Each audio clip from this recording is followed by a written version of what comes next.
আসসালামু আলাইকুম। অথচ আমাদের বাংলাদেশের মমতাজ বেগম গানে গানে কইছে, ওরে শরীয়তের মৌলানা চোখ দুইটা করলা কানা, ওরে শরীয়তের মৌলানা চোখ দুইটা করলা কানা, মনের পর্দা বড় পর্দা তোমরা খুঁজে পাইলা না, তেতুল হুজুর বুঝলো না। তেতুল তত্ত্ব কিছুদিন আগে হাসানুল কিনু বলে নাই, এই মোল্লা আর তেতুল তত্ত্ব শোনেন নাই? হাসানুল কিনু আজকে কয়েকদিন আগে সংসদের মধ্যে বলেছে, এই মোল্লারা ওয়াজের নামে রাজনীতি করে, ওয়াজের মাধ্যমে মানুষকে কোরআনের রাজত্বের দিকে ডাকে, আর এই তেতুল তত্ত্ব প্রচার করে। এই কথাগুলো ইনু সাহেব বলল। আমি পরের দিন আমার মাহফিল ছিল নড়াইল, ইউটিউবে দেখবেন। আমি নড়াইল গিয়ে বলেছি, জিনু আর রাশেদ খান মিনন, তোমরা দুইজন যদি বাংলাদেশের কোন ইউনিয়ন পরিষদের চেয়ারম্যান হওয়ার জন্য দাঁড়াও, বাংলার জনগণ ভুল করেও তোমাকে ভোট দিয়ে চেয়ারম্যান বানাবে না, কারণ চেয়ারম্যান হওয়ার যোগ্যতা তোমাদের নাই। বর্তমান সরকারের দয়ায়, বর্তমান যে সরকার আছে এই সরকারের দয়ায় এরা সংসদে ঢোকার স্বাদ পাচ্ছে। জোরে কোন কথা ঠিক কিনা? বর্তমান সরকারের পাশে না থাকলে ওরা চেয়ারম্যান হবে, আর ওরা সংসদে যায়। আর তেতুল তথ্য আর মমতা আছে। তেতুল হুজুর বলতে আহমদ শফি হুজুরকে বুঝাইছে। জানেন বর্তমানে 103 বছর বয়স।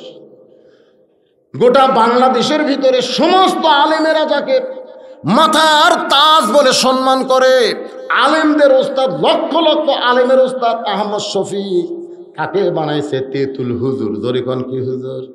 ওরে শরীয়তের মৌলানা চোখ দুইটা করলা কানা, মনের পর্দা বড় পর্দা তোমরা খুঁজা পাইলা না। আপনার বলে এগুলো কে খাবে? চাটা খাবে কে? আপনার চা খাবেন? চা খাবেন? কেউ খাবার চাষা? এই এখানে কে চা খাবি রে? আমি আমার ওয়াজের জীবনে তেজো চা খাইনি, এই জন্যই খাই না যে এতগুলো মানুষের বসে থেকে চা খাওয়া একটা চরম বেদব। আপনাদের মধ্যে কারুর খাওয়ার মন চায় তাহলে সাইডে দেখায় আসে। হ্যাঁ, কেউ খাবে না, কেউ খাবে না। আল্লাহ রাসূলের কাছে এক সাহাবী এক গ্লাস দুধ নিয়ে এসে বলতেছে, হুজুর দুধটা যদি পান করতেন আমি খুব খুশি হতাম। রাসূল দুধের গ্লাস হাতে নিয়ে বললেন, সাহাবী দাওয়াত দিলে ঠিকই, কিন্তু জায়গা মতো দিবার পারলাম না। সাহাবী বলল, হুজুর আমার ভুল কোন জায়গায়? আল্লাহ নবী বললেন, এতগুলো সাহাবীর মধ্যে তুমি আমাকে এক গ্লাস দুধ পান করার দাওয়াত দিলা, এই দাওয়াতটা যখন আমি একা থাকতাম তখন দেওয়া দরকার ছিল, এতগুলো সাহাবীর মধ্যে আমার দাওয়াত দিলা, এদেরকে বসে রেখে আমি দুধটা কেমনে খাই? সাহাবীরা বললেন, হুজুর আমরা আপনাকে এত ভালোবাসি, আপনি দুধ পান করেন, আমাদের কোনো আপত্তি। আল্লাহ রাসূল বললেন, তোমরা যেমন আমাকে ভালোবাসো তার চাইতে আমি 100 গুণ বেশি তোমাদের ভালোবাসি। এখন কি করবে? গরিব সাহাবী চোখের পানি বের করে কান্দে। আল্লাহ নবী দুধের গিলাস নিয়ে বলে, সাহাবীরা রে, ও দাওয়াত দিতে ভুল করেছে, ও দাওয়াত দিতে ভুল করেছে, তাই বলে আমি কি দাওয়াত দিতে ভুল করব নাকি? আমি তোমাদের সবাইকে দাওয়াত দিলাম, পেট ভরে দুধ পান করো। সুবহানাল্লাহ। এক গ্লাস দুধ নবী নিয়ে বললেন, তোমাদের সকলকে আমি দাওয়াত দিলাম, পেট ভরে দুধ পান করো। এই বলে আল্লাহ নবী দুধের গিলাসে মুখ লাগায় দেয়া কিছু দুধ পান করে আবু বকরকে বলে, আবু বকর পেট ভরে দুধ পান করে ওমরকে পার করে দাও, ওমর পেট ভরে দুধ পান করে ওসমানকে দাও, ওসমান পেট ভরে দুধ পান করে আলীকে দাও। হয়তো আবু বকর দুধের গিলাস নিয়ে নবীর মুখের দিকে একবার তাকায়, দুধের গিলাসের দিকে একবার তাকায়, যতটুকু দুধ গিলাসের মধ্যে আছে পেট ভরা তো দূরের কথা, আমি সম্পূর্ণ দুধ পান করলে আমার আধা পেটে হবে না, তাহলে পেট ভরে কেমনে খাই? রাসূল বলে, আবু বকর তোমার যে 2 চোখ দুধ কম দেখতেছে ওই 2 চোখ বন্ধ করে দাও, যে 2 চোখ দুধ কম দেখতেছে ওই 2 চোখ বন্ধ করে দাও। অবাক করে আল্লাহ 2টা চোখ বন্ধ করে দিলেন। ইয়ানজুরু বিনুরিল্লাহ, তাকায় দেখে দুধের গিলাস নাই, আল্লাহ দুধের ভাণ্ড বানায়া দিছে। আবু বকর আল্লাহ পেট ভর পান করে ওমর ফারুককে দেয়, ওমর ফারুক আবু বকরের দিকে তাকায়, গিলাসের দিকে তাকায়, আবু বকরের দিকে তাকায়, বলে তুমি তো ঢক ঢক করে দুধ পান করলে, কিন্তু গিলাসের তো কিছুই ফুরাইনি, তুমি কি দুধ পান করলে না অভিনয় করলে? আবু বকর বাল্লিগো আননি ওয়ালাও আয়া, বাল্লিগো আননি ওয়ালাও আয়া। আবু বকর বলে ওমর চোখ বন্ধ করো। ওমর ফারুক চোখ বন্ধ করে দেখে হাতের গিলাস না, ওটা আল্লাহ দুধের বালতি বানায় দিয়েছে, পেট ভরে পান করে ওসমানকে দেয়। একে 70 জন সাহাবীর চোখ বন্ধ করে দুধ পান করে নবীর হাতে যখন গিলাসটা দিছে, নবী গিলাসটা দাওয়াতকারী সাহাবীর হাতে ফেরত দেয়। সাহাবী তাকায় দেখে যেমন দুধ তেমনি দেখা যায়। বলে ইয়া রাসূলুল্লাহ, আমি যতটুকু দুধ এনেছি ততটুকুই তো গিলাসের মধ্যে আছে। আল্লাহ নবী বললেন আল্লাহ দুধটা ঠিক রেখে বরকতের উপরে 70 জন সাহাবীর পেট ভরায়া দিছে। তাহলে সবাইকে খাওয়ানোর নিয়ত করা, এটা কি কমে যাওয়া না বরকত হওয়া? তখন কোনো গরিব মানুষ ধনীর বাড়িতে যাওয়া লাগবে না, বরং ধনীরাই গরিবের দরজায় দরজায় ঘুরবে। সুবহানাল্লাহ কবেন না? এই জন্যে বাংলাদেশে গরিব বেশি না ধনী বেশি? গরিব বেশি না? গরিবেরা কিন্তু আল্লাহর কোরআনের পক্ষে থাকা দরকার। খালি গরিবরা যদি কোরআনের পক্ষে আসে, গোটা বাংলাদেশে আল্লাহ রাজত্ব চালু হবে। জোরে কার কথা ঠিক কি না? এরা বুঝতেছে না তো কত বড় সুবিধা জানেন, যে একটা গরিবও বাড়ির থেকে যাওয়া লাগবে না, বরং ধনীরাই গরিবের বাড়িতে এসে কবি লে ভাই তুই টাকা না নিলে আমার টাকা হারাম হয়ে যাবি রে, কবর তোমাকে সাপ হয়ে দংশন মারবি ভাই, 2.5 টাকা লে ভাই লে রে লিয়ে আমাকে বাঁচারে ভাই। গরিব লাগায় নিমরা এক ব্যাগ টাকা নিয়ে এক ধনী 7 দিন ঘুরিছে, একটা লোক টাকা লেনি। লোকটা চিন্তা করে হয়তো মদিনার লোকালয়ে গরিব নাই, 7 দিন ধরে এক ব্যাগ টাকা নিয়ে ঘুরলাম, কেউ নিল না। মরুভূমির মধ্যে গিয়ে দেখি তো কোনো গরিব পাই কিনা। মরুভূমির ভিতরে গিয়ে দেখে গাছের ছায়ায় একজন ঘুম পাড়তেছে, মাথার তলে বস্তা। ধরে কোন মাথার তলে কি বেগলা ভাবতেছে বস্তা মাথাতে যখন ঘুম পাড়তেছে, গরিব রে। আসসালামু আলাইকুম। যে সালাম দিয়েছে বস্তাওয়ালা লাভ ধরে বলতেছে আলহামদুলিল্লাহ। বেগলা বলতেছে ভাই আপনারে সালাম দিলাম, ওয়ালাইকুম না বলে আলহামদুলিল্লাহ কেন? বলে 1 বস্তা টাকা নিয়ে 15 দিন হলে ঘুরতেছি, এখন পর্যন্ত কোনো গরিব পাইনি। বেগলা বলে আমি ঘুরি 7 দিন, তুমি ঘুরো 15 দিন, তাহলে গরিব গেল কোন জায়গায়? গায়েব থেকে কে যেন বলতেছে রে মুসলমান, আল্লাহ রাজত্ব যখন দুনিয়াতে চালু হবে, তখন সুদ ভিত্তিক অর্থনীতিকে কবর দিয়া যাকাত ভিত্তিক অর্থনীতি যখন চলবে, তখন আল্লাহ এলাকার জন্য রহমত বরকতের দরজা খুলে দিবে। আল্লাহ রাজত্ব যখন চলবে, তখন সুদ কষা অঙ্ক থাকবে। আমাদের বাংলাদেশে ব্যাংকে সুদ আছে না নাই? এই সুদ দেখতেছে যারা, এদের সুদ দেখতেছে, সুদ 100 টাকায় 10 টাকা সুদ, 100 টাকায় 20 টাকা সুদ। ইতিমধ্যে জোহরের আজান দিছে, ওই আবার ওটা বাদ দিয়ে নামাজ পড়বার গেছে। ফেরেশতাকে আল্লাহ এখনই সুদের হিসাব করে মসজিদে এসে নামাজ পড়তেছে, ব্যাংকে জাহান্নামে দেওয়া লাগবে। যে সুদের 1 টাকা খায়, নিজের মায়ের সঙ্গে 42 বার জিনা করার গুনাহ হয়। আর তুমি কেমন মুসলমান, তোমার কলম দিয়ে সুদ লেখো? যেদিন আল্লাহ রাজত্ব চালু হবে, একটা সুদ ভিত্তিক ব্যাংক বাংলার জমিনে থাকবে না। জোরে গণতন্ত্র ভিত্তি নয়, কথা বল না কেন? তখন হিসাব হবে যাকাতের। বৈধশীত কত টাকা ব্যাংকে রাখছে? বলে 1 লাখ, 2,500 কাঠ, 2,500 যাকাত, 2,500 শুল্ক। যারা কর্মচারী টাকা পাওয়া দিচ্ছে এর জন্য 2,500, আর গরিবের জন্য 2,500, তাহলে গেল কত? যারা 1 কোটি টাকা আছে তার 2.5 লক্ষ টাকা গরিবের জন্য, আর দেশের সরকারের কাজের জন্য 2.5 লাখ, 5 লাখ টাকা কাটবে। গোটা বাংলাদেশ স্বাবলম্বী হয়ে যাবে, আল্লাহ রহমত বরকতের দরজা খুলে দিবে।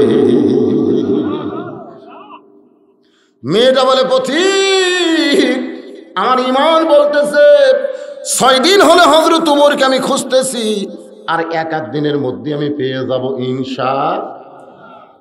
আপনার বলেন তো মেয়েটা পাইছে কিনা? ওমর ফারুক বলে মা, আমি হইলাম সেই ওমর। সঙ্গে সঙ্গে মেয়েটা বলে আলহামদুলিল্লাহ আলহামদুলিল্লাহ আলহামদুলিল্লাহ। ওমর ফারুক বলে মা, 3 বার আল্লাহর শুকর আদায় করলা কেন? বলে আল্লাহর শুকর আদায় করার কারণ হলো আল্লাহ আমার ইমানের বিজয় দিয়েছে। ও আমিরুল মুমিনিন, আপনার কাছে আমার প্রশ্ন হলো, অর্ধ পৃথিবীর খলিফা হওয়ার পরে চোরের মতন একা একা কেন ঘুরতেছেন? আপনার সামনেও কোনো মানুষ নাই, পিছনেও কোনো মানুষ নাই। আমাদের বাংলাদেশে একটা এমপি যখন যায়, আগে পাশে পুলিশের গাড়ি থাকে, ধরে কোন ঠিক কিনা? মন্ত্রী যদি আসে, কয়েক থানার পুলিশ তারে প্রোটেকশন দেয়, আর আপনি অর্ধ পৃথিবীর খলিফা হইয়া চোরের মতন একা একা ঘুরতেছেন। আপনার সামনেও কোনো চামচা নাই, পিছনেও কোনো চামচা নাই। সঙ্গে সঙ্গে ওমর ফারুক বললেন, ইন্নামাল মুমিনুনা আল্লাযীনা ইযা যুকিরাল্লাহু ওয়াজিলাত কুলুবুহুম ওয়া ইযা তুলিয়াত আলাইহিম আয়াতুহু জাদাতুহুম ঈমানাও ওয়া আলা রাব্বিহিম ইয়াতাওয়াক্কালুন।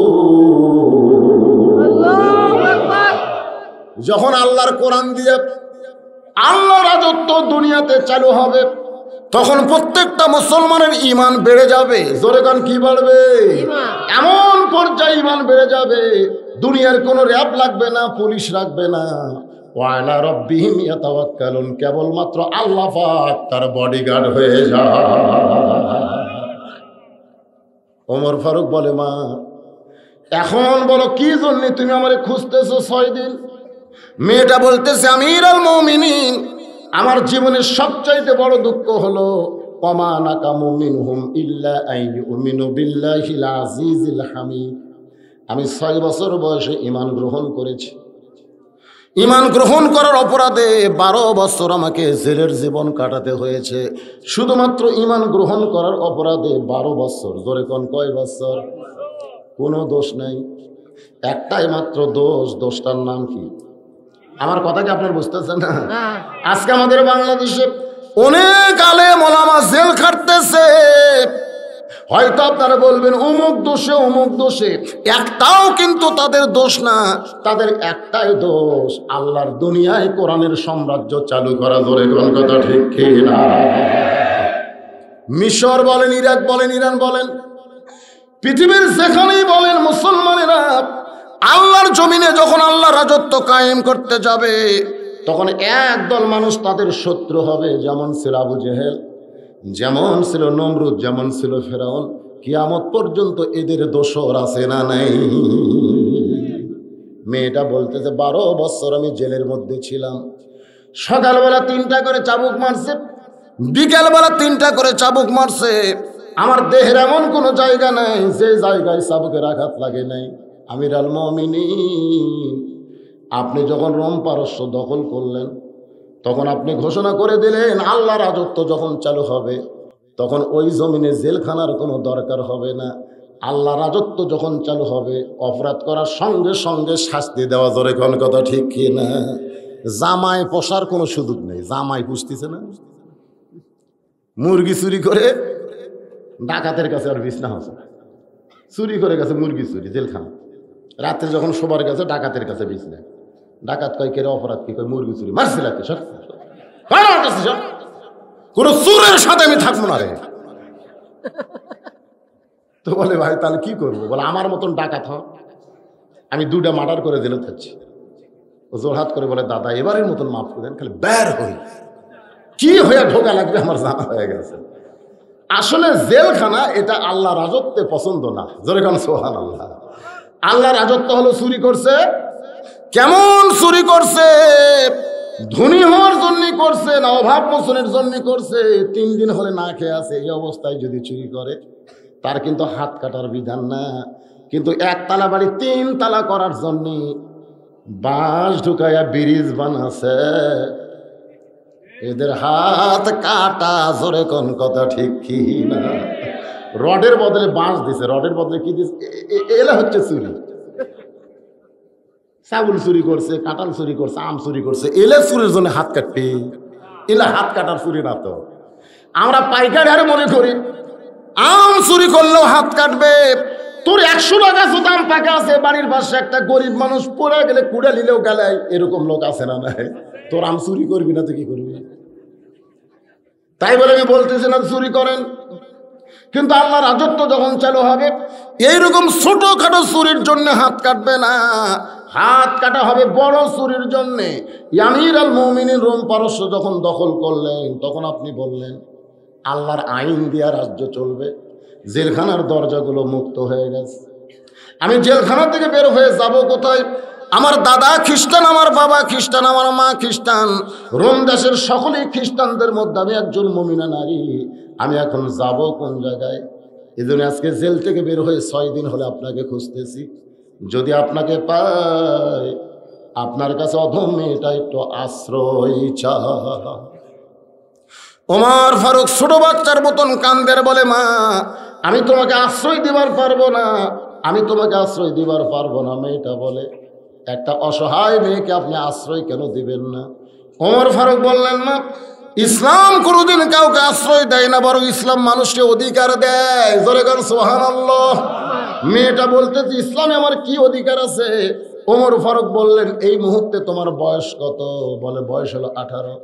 ওমর ফারুক বললেন, একজন মুমিনা নারী 18 বছর যখন বয়স হবে, ইসলামের 1 নম্বর অধিকার হলো ভালো একটা ছেলের সঙ্গে তার বিয়ে বসার অধিকার থাকবে। সুবহানাল্লাহ। 18 বছর যখন মেয়েদের বয়স হবে, 1 নম্বর দায়িত্ব হলো তাদেরকে ভালো একটা ছেলের সাথে বিয়ে দেওয়া লাগবে। 18 হলে। আর পুরুষের কত? আমাদের সরকারের একটা নিয়ম আছে না নাই? জোরে কোন আছে না নাই? আছে তো। এখন হয়তো বলবেন, হুজুর মেয়েদেরকে 18-র আগে বিয়ে দেওয়া যাবে না, দিয়েন না, দিলে কেস খাবেন। কেস খাওয়ার দরকার আছে? আমাদের বাংলাদেশ বর্তমান মানুষের রাজত্ব চলার কারণে বাল্য বিয়া বন্ধ করছে। বাল্য বিয়া বন্ধ, কিন্তু 14ই ফেব্রুয়ারি বন্ধ করবার পারেনি। মানে বিয়ার আগে তুমি ছেলের মা হও, অসুবিধা নাই, কিন্তু 18-র আগে বিয়া দিলেই তোমার বিপদ। বিয়ার আগে যা করো করো। আমি সরকারকে বলবো, বাল্য বিয়া যদি বন্ধ করতে চান, বাল্য প্রেম বন্ধ করা লাগবে। জোরে গান কথা ঠিক কিনা? 4 আর 5-এর ছাত্র ছাত্রী প্রেম করতেছে, জানেন? মুসলমান দেশে 14ই ফেব্রুয়ারির মতন নেকেট দিবস পালন কেন হয়? এগুলো বন্ধ করতে সরকার পারে না, বন্ধ করে হালাল বিয়া। আমি সরকারের দিকে তাকাই বলতেছি, ওমর ফারুক বললেন, না এই মুহূর্তে তোমার ইসলাম অধিকার দিল ভালো একটা ছেলের সঙ্গে তোমার বিয়া বসা, কিন্তু তুমি কেমনে ভালো ছেলে খুঁজবা? তোমার তো অভিভাবক নাই। আমি তোমার অভিভাবক হয়ে একটা ছেলের খবর দেখি তো তোমার পছন্দ হয় কিনা। মেয়েটা বললেন, আমিরুল মুমিনিন, কোন ভালো ছেলের খবর দিবেন? ওমর ফারুক বললেন, ছেলেটার নাম হলো আব্দুল্লাহ, ছেলেটার বাবার নাম হলো ওমর, ছেলেটা হলো 6 লক্ষ হাদিসের হাফেজ, ছেলেটা লম্বায় হলো 6 ফুট, গায়ের রং ফর্সা, অত্যন্ত সুন্দর। এমন একটা ছেলে আমার কাছে আছে, ওই ভালো ছেলেটার সঙ্গে তুমি কি বিয়ে বসবা? মেয়েটা মুসকে মুসকে হাসার বলে, বুঝতে পারছি ওই ছেলেটা হলো আপনারই ছেলে। আপনি অর্ধ পৃথিবীর খলিফা হযরত ওমরের ছেলে আব্দুল্লাহ, হাদিসের হাফেজের সঙ্গে আমার বিয়ে দিবার চান। ওমর ফারুক বলে, মা তুমি যদি রাজি থাকো তাহলে আমার তরফ থেকে কোনো আপত্তি থাকবে না। মেয়েটা বলতেছে, আপনি যদি প্রমাণ দিতে পারেন যে আপনার আব্দুল্লাহ সবচাইতে ভালো ছেলে, তাহলে আমার কোনো আপত্তি নেই, কিন্তু আব্দুল্লাহর চাইতে যদি কোনো ভালো ছেলে থাকে দুনিয়ায়, তাহলে আমার আপত্তি আছে। সুবহানাল্লাহ কবেন না? কারণ আপনি কইছেন আমার অধিকার হলো ভালো একটা ছেলের সঙ্গে বিয়ে বসা, এটা হলো আমার অধিকার। তাহলে আব্দুল্লাহ যদি সব চাইতে ভালো হয়, এইটা যদি আপনি প্রমাণ দিবার পারেন, তাহলে আমার কোনো আপত্তি। ওমর ফারুক বললেন, মা আমার কাছে তো আমার ছেলের চাইতে ভালো কেউ হয় না। মেয়েটা বলতেছে, আমিরুল মুমিনিন, আপনার কাছে ভালো ছেলের খবর আব্দুল্লাহ হতে পারে, কিন্তু আমার কাছে একটা ভালো ছেলের খবর আছে। ছেলেটার নাম হলো হোসাইন, বাবার নাম হলো আলী, মায়ের নাম হলো ফাতেমা, আর নানার নাম হলো মুহাম্মাদুর রাসূলুল্লাহ। এখন আপনি কম্পেয়ার করে বলেন, আব্দুল্লাহ আর হোসাইন এই 2 জনের মধ্যে ভালো কে? আপনি এখন বলেন, এই 2 জনের মধ্যে ভালো কে? সঙ্গে সঙ্গে উমরের চোখটা দর দর করে পানি পড়তেছে। সাইদুস শাবাব আহলুল জান্নাহ হাসান ও হোসাইন রাদিয়াল্লাহু তাআলা আনহুমা। ওমর কান্দের বলে, মা আমার আব্দুল্লাহর চাইতে হোসাইন আল্লাহর কাছে কোটি কোটি গুণ ভালো। মেয়েটা বলতেছে, তাহলে হোসাইনের মতন ভালো ছেলে দুনিয়াতে থাকার পরে আপনার মতো আব্দুল্লাহ, আপনার ছেলের মতো আব্দুল্লাহকে আমি কেন বিয়ে করব? সুবহানাল্লাহ কন না কেন? হোসেনের ভালো ছেলের খবর আমার কাছে থাকার পরে আপনার ছেলের আব্দুল্লাহর মতো ছেলেকে কেন বিয়ে করব? ওমর ফারুক বলে, মা আমি জীবনে কোনোদিন ঘটকালি করি নাই, আজকে প্রথম তোমার জন্য আমি ঘটক হব। এই জন্যই ঘটক হব কারণ 6 বছর বয়সে তুমি ঈমান গ্রহণ করেছো, 12 বছর তুমি ঈমানের পরীক্ষা দিয়েছো। লিয়াবলুয়াকুম আইয়ুকুম আহসানু আমালান ওয়া হুয়াল আজিজুল গফুর। মেয়েটাকে নিরাপদ আশ্রয় দিয়া হযরত ওমর পড়ন্ত বিকেল বেলা হযরত আলীর দরজায়, হযরত ওমর ফারুক দরজায় গিয়ে সালাম দিলেন, আসসালামু আলাইকুম ইয়া আহলাল বাইত। সালাম দেওয়া হলো নবীর সুন্নাত। কোরআন থেকে একটা আয়াত তেলাওয়াত করতেছেন, আম্মাস সাইলা ফালা তানহা। হযরত আলী চমকে গেলেন, সালাম দেওয়ার কণ্ঠ ওমর ফারুকের পাইলাম, আবার ফকিরের আয়াত কেন তেলাওয়াত করলেন? সুবহানাল্লাহ কোন না কেন? আম্মা সাইলা ফালা তানহার হলো ফকিরের আয়াত। এই ফকিরের আয়াত কেন তেলাওয়াত করলেন? দরজা করে তাকায় দেখে হযরত ওমর দাঁড়িয়ে আছে। ওয়ালাইকুম আসসালাম বলে বলতেছে, আমির আল মুমিনিন, আপনি আমার দরজায় সালাম দিয়ে ফকিরের আয়াত তেলাওয়াত করলেন। ওমর ফারুক বলে, আলী রে, আমি জীবনেও কোনোদিন ঘটকালি করি নাই, আজকে প্রথম ঘটক হইয়া তোমার বাড়ির দরজায় আমি তোমার হোসেনের ব্যাপারে একটু ঘটকালি করতে চাই। আলী বলতেছে, আমির আল মুমিনিন, আপনার মতন মহান ব্যক্তি যদি হোসেনের ঘটক হয় তাহলে পাত্রী অবশ্যই ভালো হবে। সুবহানাল্লাহ। রাজত্ব যখন চালু হবে, আল্লাহ রাজত্ব যখন চলবে, তখন ঘটক আগে যাবে ছেলের বাড়িতে, ছেলের বাড়িতে যাবে আগে ঘটক। যখন আল্লাহ রাজত্ব চলবে আমাদের বাংলাদেশে, ঘটক আগে যাবে কার বাড়িতে? ছেলের বাড়িতে যা বলবে, মহারণা কত দিবেন? মহারণা কত দিবেন? ছেলের বাপ বলতেছে 1 লাখ দেব। ঘটক বলে, তাহলে মেয়ের বাপের কাছে যাই, দেখি তো রাজি হয় কিনা। তারপরে মেয়ের বাপের কাছে যায়, বলবে ছেলের বাপ, ছেলে 1 লাখ টাকা দিবার চাচ্ছে, আপনি কি খান? মেয়ের বাপ বলতেছে, আমার মেয়ে এত সস্তা না যে 1 লাখ মহারণা বিয়ে দেবো, দেবো না। ঘটক আবার যা বলবে, রাজি হয় না। ছেলের বাপ বলতে, ঠিক আছে 2 লাখ দেবো। এটা হলো আল্লাহ রাজত্ব। আর শয়তান রাজত্ব যখন চলবে, তখন ঘটক যাবে আগে মেয়ের বাপের বাড়িতে, কত দিবে, কত দিবে। মেয়ের বাপ বলতেছে, কত দেওয়া লাগবে? ঘটক বলতেছে, গত বছর একজন 1.5 লাখ কষে। এখন আপনি কত পারবেন সেটা চিন্তা করেন। মেয়ের বাপ মাটির দিকে তাকায় মনে মনে করে, আল্লাহ রে, এটা কোন দেশ রে, যেই দেশে ছেলের দাম কুরবানির আগের মতন বাড়তিছে? জোরে করে কথা ঠিক কিনা? আপনারা বলেন তো, ডিমান্ড নেওয়া জায়েজ না হারাম? যেই বিয়েতে ডিমান্ড আছে, ওই বিয়ে যদি কোনো মৌলবি পড়ায়, সেই মৌলবিরও খবর আছে, ওই বিয়ার যারা সাক্ষী হবে তাদেরও খবর আছে, ওই বিয়াতে যারা বরযাত্রী হবে তাদেরও খবর আছে, ওই বিয়াতে যারা দাওয়াত খাবে বান্দা সান্দা সবাইকে একসাথে জাহান্নাম দিবে। মানে সকলে মিলে অন্যায়কে প্রতিষ্ঠা করা। জোরে কোন কথা ঠিক কিনা? কে তুমি মৌলবি কয় টাকা পাবা? তুমি বিয়ে পড়া কয় টাকা পাবা রে? আগে জিজ্ঞাসা করা দরকার যে এখানে ডিমান্ড আছে কিনা, মহরান নগদ কিনা। মৌলবি জিজ্ঞাসা করা দরকার। যেখানে না মহরান নগদ কোনো ডিমান্ড নাই, তাহলে আপনি পড়ান। আপনি যদি শোনেন ডিমান্ড আছে, মহর না বাকি, যারা বিয়েতে সাক্ষী হলো তাদের অবস্থাও খারাপ। এই বিয়েতে পড়াবে, বিয়ার জন্য দোয়া করবে, বিয়ার অলিমায় যাবে, খাওয়া দাওয়া করবে, বরযাত্রী হবে, একসাথে বান্দে আল্লাহ গোষ্ঠী জাহান্নামত দিবে। ডিমান্ডওয়ালা বিয়ার বরযাত্রী হবেন, এ কথা কান্নাকার হবেন। সমাজ ইচ্ছা করলে অন্যায়ের বিরুদ্ধে আন্দোলন করতে পারে। জোরে কোন কথা ঠিক কিনা? আমরা সবাই বলবো, যে বিয়াতে ডিমান্ড আছে মহরনা বাকি, ওই বিয়াতে আমরা দিব ফাঁকি, যাব না। দেখবেন সমাজ থেকে অন্যায় দূর হয়ে যাবে। আলী বলতেছে, আমির আল মুমিনিন, আপনার মতন মহান ব্যক্তি যদি বিয়ার ঘটক হয় তাহলে পাত্রী অবশ্যই ভালো হবে। ওমর ফারুক বললেন, আলী রে, পাত্রীটা হলো 6 বছর বয়সী ঈমান গ্রহণ করেছে, 6 বছর বয়সী ঈমান গ্রহণ করেছে, 12 বছর ঈমানের পরীক্ষা দিয়েছে। সকালবেলা 3টা করে চাবুক, বিকালবেলা 3টা করে চাবুক মারছে। দেহের এমন কোনো জায়গা নাই যে জায়গায় চাবুকের আঘাত লাগে নাই। আমার আব্দুল্লাহর সঙ্গে মেয়েটার বিয়ে দিবার চাইলাম, কিন্তু মেয়েটা আমার আব্দুল্লাহকে পছন্দ করলো না, মনে মনে তোমার হোসেনকে করছে কামনা। এখন বলো তুমি রাজি কিনা?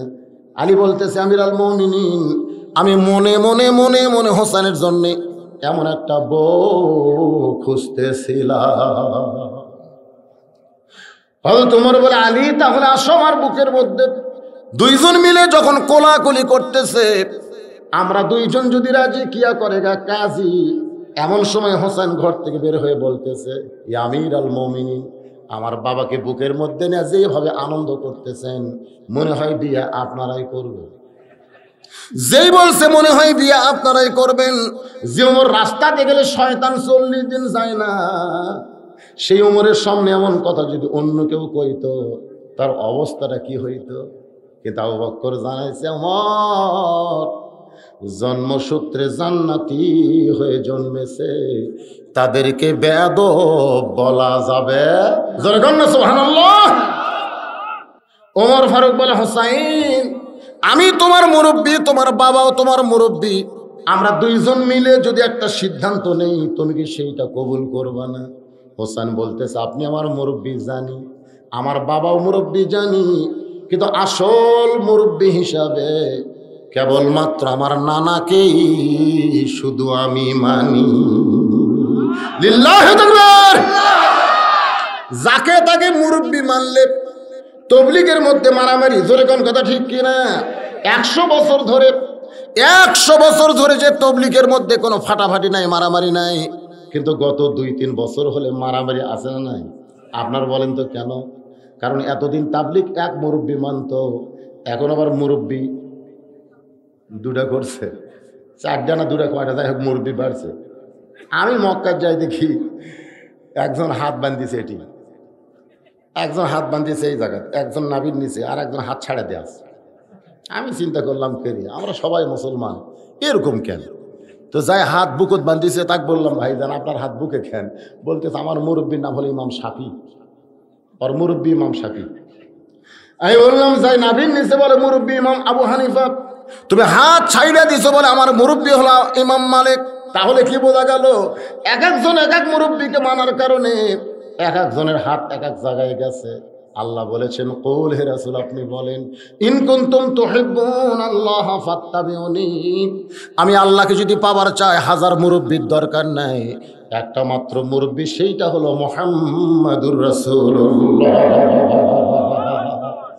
আল্লাহর হুকুম, নবীর তরিকা। জোরে কোন আল্লাহর কি হুকুম, নবীর কি তরিকা। কিন্তু আমাদের তরিকার হিসাব নাই। জিকির করতেছে, আমার দয়াল বাবার দরবারেতে কেউ ফিরে না খালি হাতে। আর জিজ্ঞাসা করা হচ্ছে, তুই যে এরকম জিকির করিস, তুই কোন তরিকা রে? আমি চিশতিয়া তরিকা, আমি চিশতিয়া তরিকা। আর একজন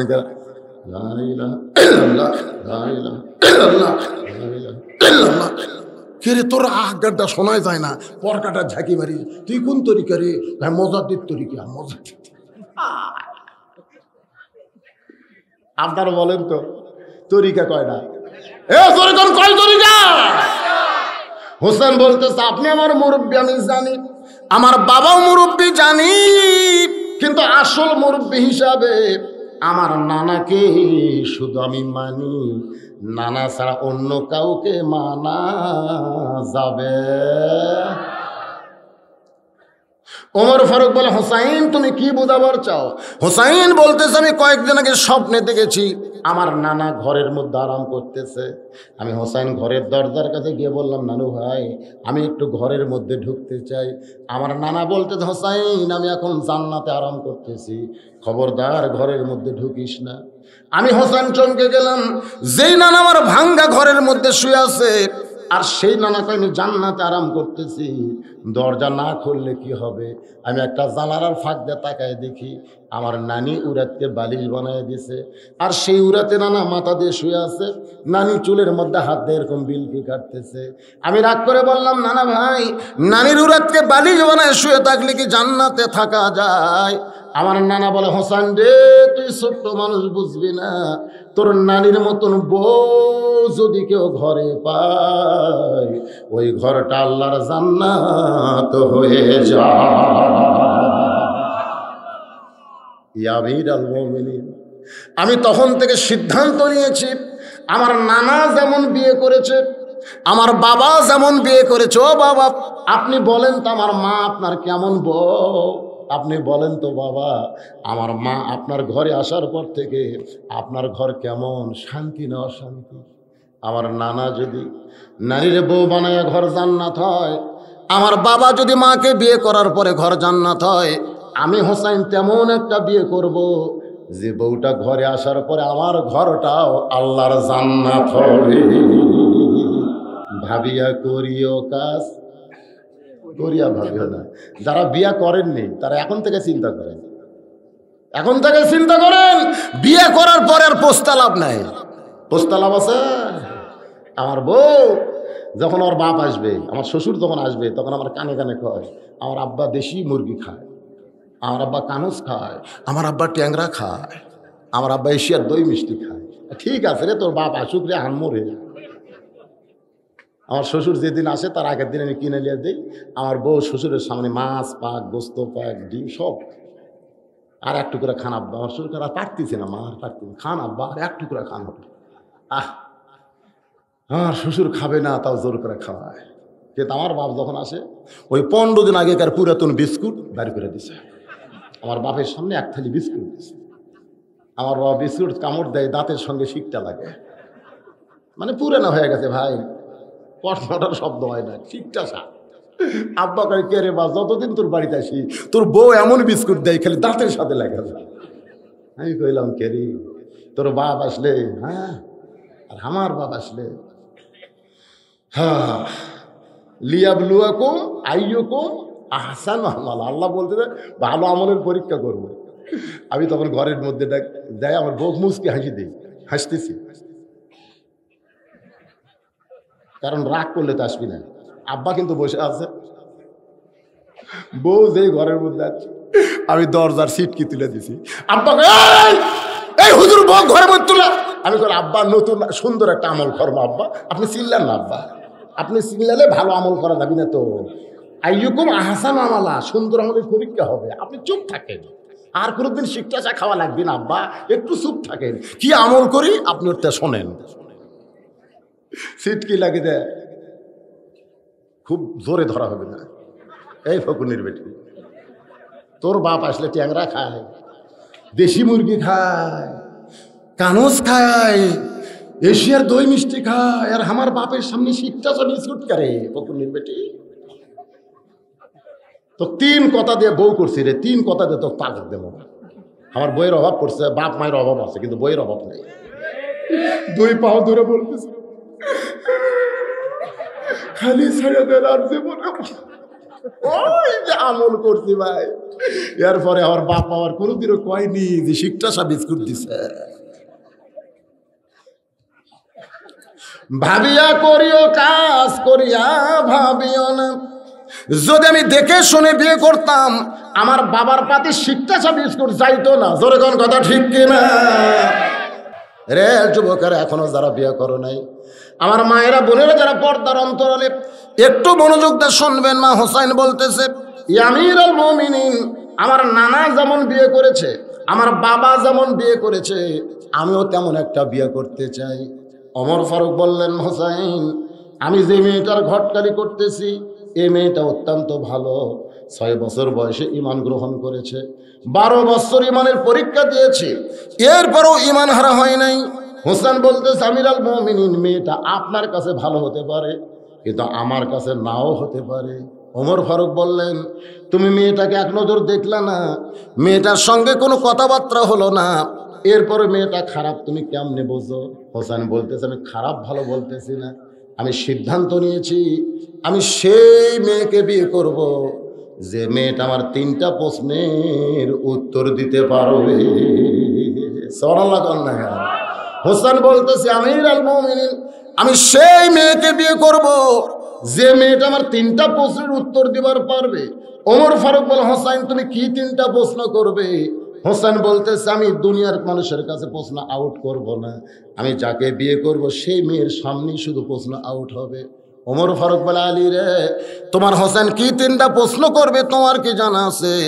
আলী বলতেছে আজকে জীবনে প্রথম শুনলাম যে 3টা প্রশ্ন করে আমার হোসেন বিয়ে করবে।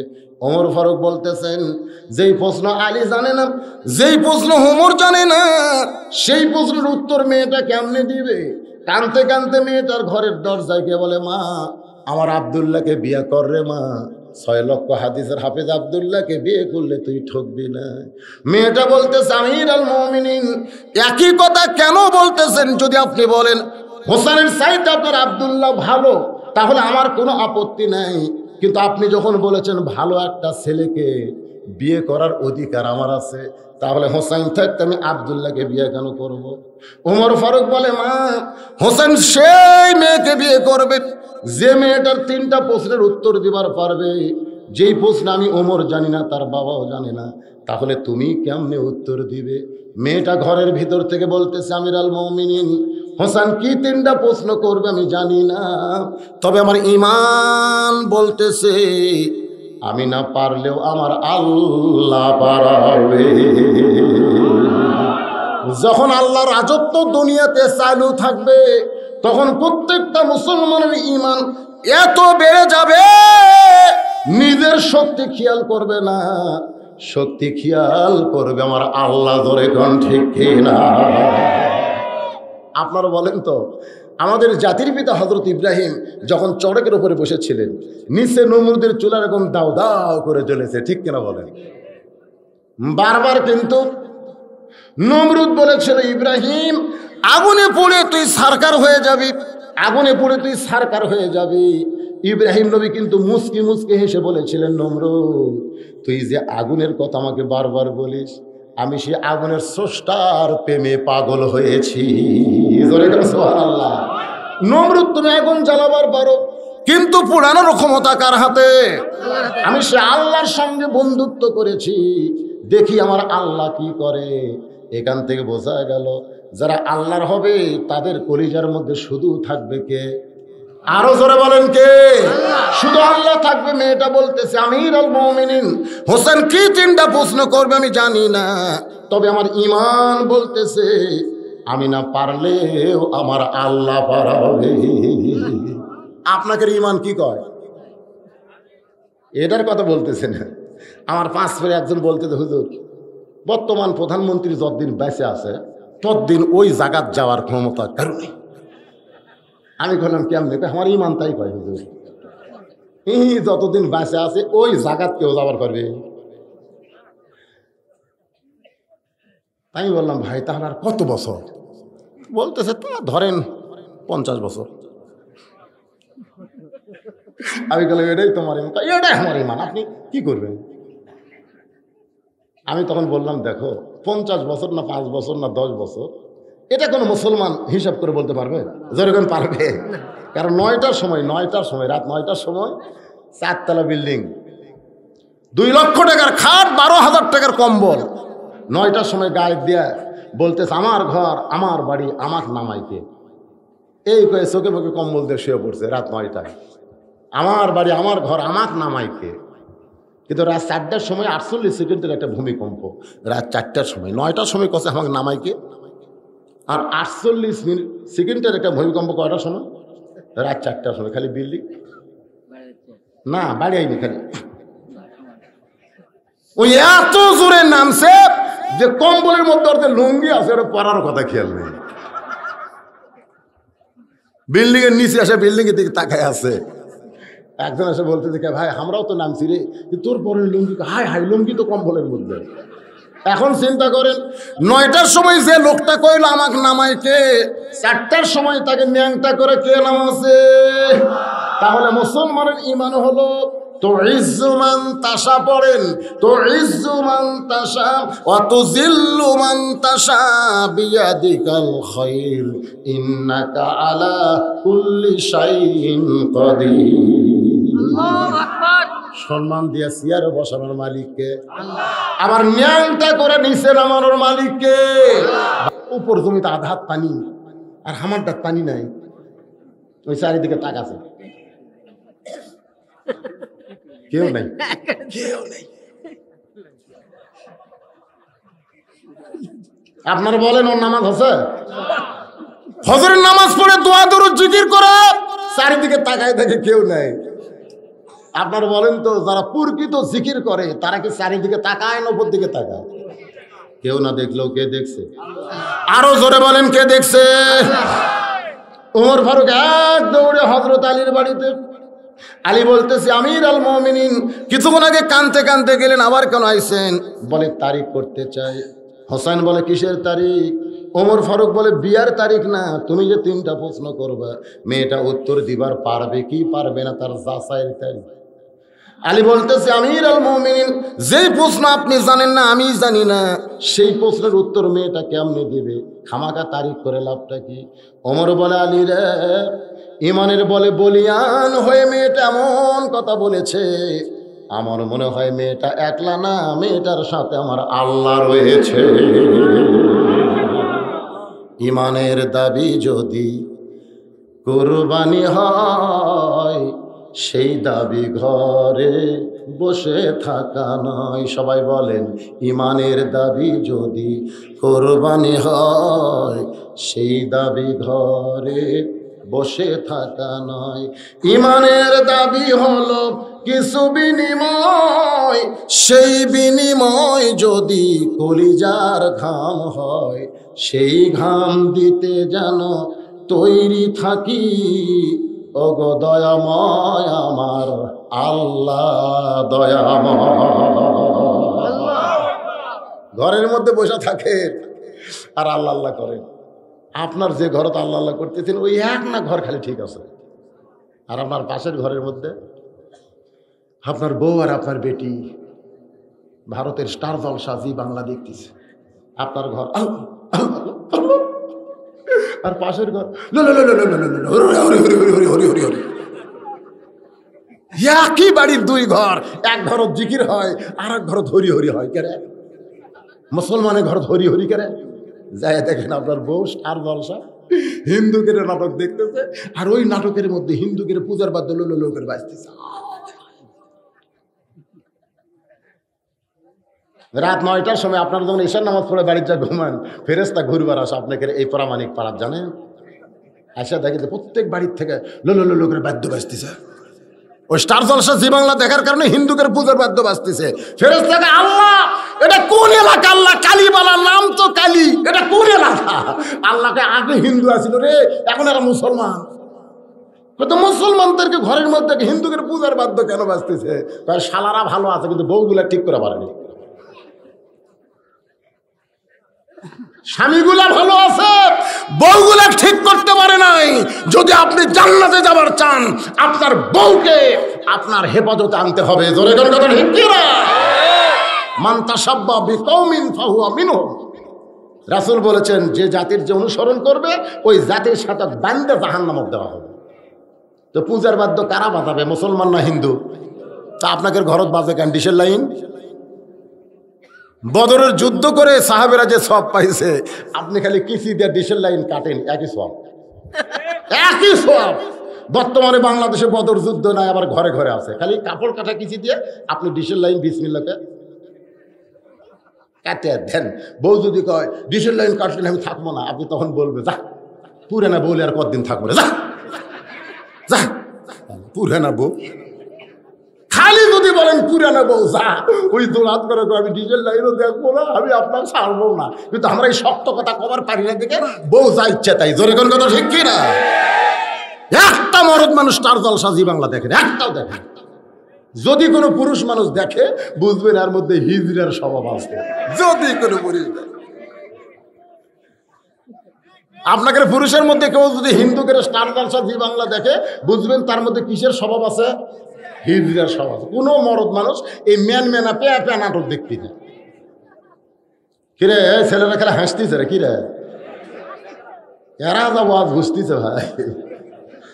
গাড়ির থেকে নামলেই এরা এটাই বুঝলু রে, এটাই বুঝলু। ডাইরেক্ট অ্যাকশন, কোনো হুজুর নাই, কোনো হাজি নাই, ডাইরেক্ট এটাই বুঝি। আশ্চর্য হয়ে যায় যে এই ছোট ছোট বাচ্চারা আমার সরাসরি বুঝলু কয়। সামনে বসে আসুন, শোনো বাবা শোনো, আল্লাহর বান্দার একটু মনোযোগ দিয়ে শুনবেন। ওমর ফারুক বলতেছে, হোসাইন তুমি যে 3টা প্রশ্ন করবা, মেয়েটা উত্তর দিবার পারবে কি পারবে না তার তারিখ করতে এসেছি। এখন নির্দিষ্ট তারিখ মোতাবেক আমার দিকে একটু খেয়াল করবেন। নির্দিষ্ট তারিখ মোতাবেক ডান পাশে হযরত ওমর বসে গেছে, বাম পাশে হযরত আলী বসেছেন, আর মাঝখানে হযরত হোসাইন বসেছে। সামনে একটা চাদর দেওয়া হয়েছে। আমার কথা কি খেয়াল করতেছেন? ডান পাশে হযরত ওমর, বাম পাশে হযরত আলী, মাঝখানে হোসাইন, সামনে একটা চাদর দেওয়া হয়েছে। চাদরের ওই পারে ওই 18 বছরের বয়সের মেয়েটাকে বসানো হয়েছে। আপনার আগে বসাটার দিকে খেয়াল করেন। ডান পাশে হযরত ওমর, বাম পাশে হযরত আলী, মাঝখানে হোসাইন, সামনে চাদর, চাদরের ওই পারে 18 বছরের মেয়েটাকে বসানো হয়েছে। এখানে আমাদের একটা জিনিস খেয়াল করা লাগবে, সামনে চাদর দেওয়ার কারণ কি? সকলে জবান করে বলেন কারণ কি? পর্দা। আরো জোরে পর্দা। অথচ আমাদের বাংলাদেশের মমতাজ বেগম গানে গানে কইছে, ওরে শরীয়তের মৌলানা চোখ 2টা করলা কানা, ওরে শরীয়তের মৌলানা চোখ 2টা করলা কানা, মনের পর্দা বড় পর্দা তোমরা খুঁজে পাইলা না, তেতুল হুজুর বুঝলো না। তেতুল তত্ত্ব কিছুদিন আগে হাসান কিনু বলে নাই, এই মোল্লা আর তেতুল তত্ত্ব শোনেন নাই? হাসান কিনু আজকে কয়েকদিন আগে সংসদের মধ্যে বলেছে, এই মোল্লারা ওয়াজের নামে রাজনীতি করে, ওয়াজের মাধ্যমে মানুষকে কোরআনের রাজত্বের দিকে ডাকে, আর এই তেতুল তত্ত্ব প্রচার করে। এই কথাগুলো ইনুস সাহেব বলল। আমি পরের দিন আমার মাহফিল ছিল নড়াইল, ইউটিউবে দেখবেন। আমি নড়াইল গিয়ে বলেছি, জিনু আর রাশেদ খান মিনন, তোমরা 2 জন যদি বাংলাদেশের কোন ইউনিয়ন পরিষদের চেয়ারম্যান হওয়ার জন্য দাঁড়াও, বাংলার জনগণ ভুল করেও তোমাকে ভোট দিয়ে চেয়ারম্যান বানাবে না, কারণ চেয়ারম্যান হওয়ার যোগ্যতা তোমাদের নাই। বর্তমান সরকারের দয়ায়, বর্তমান যে সরকার আছে এই সরকারের দয়ায় এরা সংসদে ঢোকার স্বাদ পাচ্ছে। জোরে কোন কথা ঠিক কিনা? বর্তমান সরকারের পাশে না থাকলে ওরা চেয়ারম্যান হবে, আর ওরা সংসদে যায়। আর তেতুল তথ্য। আর মমতা আছে তেতুল হুজুর বলতে আহমদ শফি হুজুরকে বুঝাইছে। জানেন বর্তমানে 103 বছর বয়স। গোটা বাংলাদেশের ভিতরে সমস্ত আলেমেরা যাকে মাথার তাজ বলে সম্মান করে, আলেমদের ওস্তাদ, লক্ষ লক্ষ আলেমের ওস্তাদ আহমদ শফি, তাকে বানাইছে তেতুল হুজুর। জরিকন কি হুজুর? ওরে শরীয়তের মৌলানা চোখ 2টা করলা কানা, মনের পর্দা বড় পর্দা তোমরা খুঁজে পাইলা না। আপনার বলেন তো, মনের পর্দা যদি বড় পর্দা হয়, ওমর ফারুকের মন কেমন? একটু কথা কওয়া লাগবে। ওমরের মন কেমন? হোসেনের মন কেমন? আলীর মন কেমন? তাহলে মনের পর্দায় যদি পর্দা হয়, তাহলে 3 জনের মন তো ভালো, তাহলে সামনে চাদর দেওয়ার দরকার কি? এখানে চাদর দিয়ে হযরত ওমর বুঝাইলেন, আল্লাহ রাজত্ব যখন চালু থাকবে তখন মনের পর্দা পর্দা না, পর্দা হলো আল্লাহর আইন। এই কোরআনের রাজত্ব যখন চালু থাকবে তখন মনের পর্দা পর্দা না, পর্দা হলো কার আইন? আজকে বাংলাদেশের সরকার যদি পর্দার আইন চালু করত, তাহলে 6 বছরের বাচ্চাকে ধর্ষিতা হওয়া লাগতো না। আজকে নারী নিরাপত্তার নামে সরকার বহু আইন করেছে, করেনি? ধর্ষণের মৃত্যুদণ্ড, অ্যাসিড মারলে মৃত্যুদণ্ড, ইফটিজিং করলে 2 বছরের কারাদণ্ড। এত কঠিন কঠিন আইন করার পরেও বাংলাদেশের নারীরা কিন্তু নিরাপত্তা পাচ্ছে না। কারণ কি? বোঝা লাগবে তো, যে ঘরের মধ্যে যে শুটকি মাছ আছে, এই শুটকি মাছ যদি ঘরে থাকে, বিড়ালকে কোনোদিন দাওয়াত দেওয়া লাগে?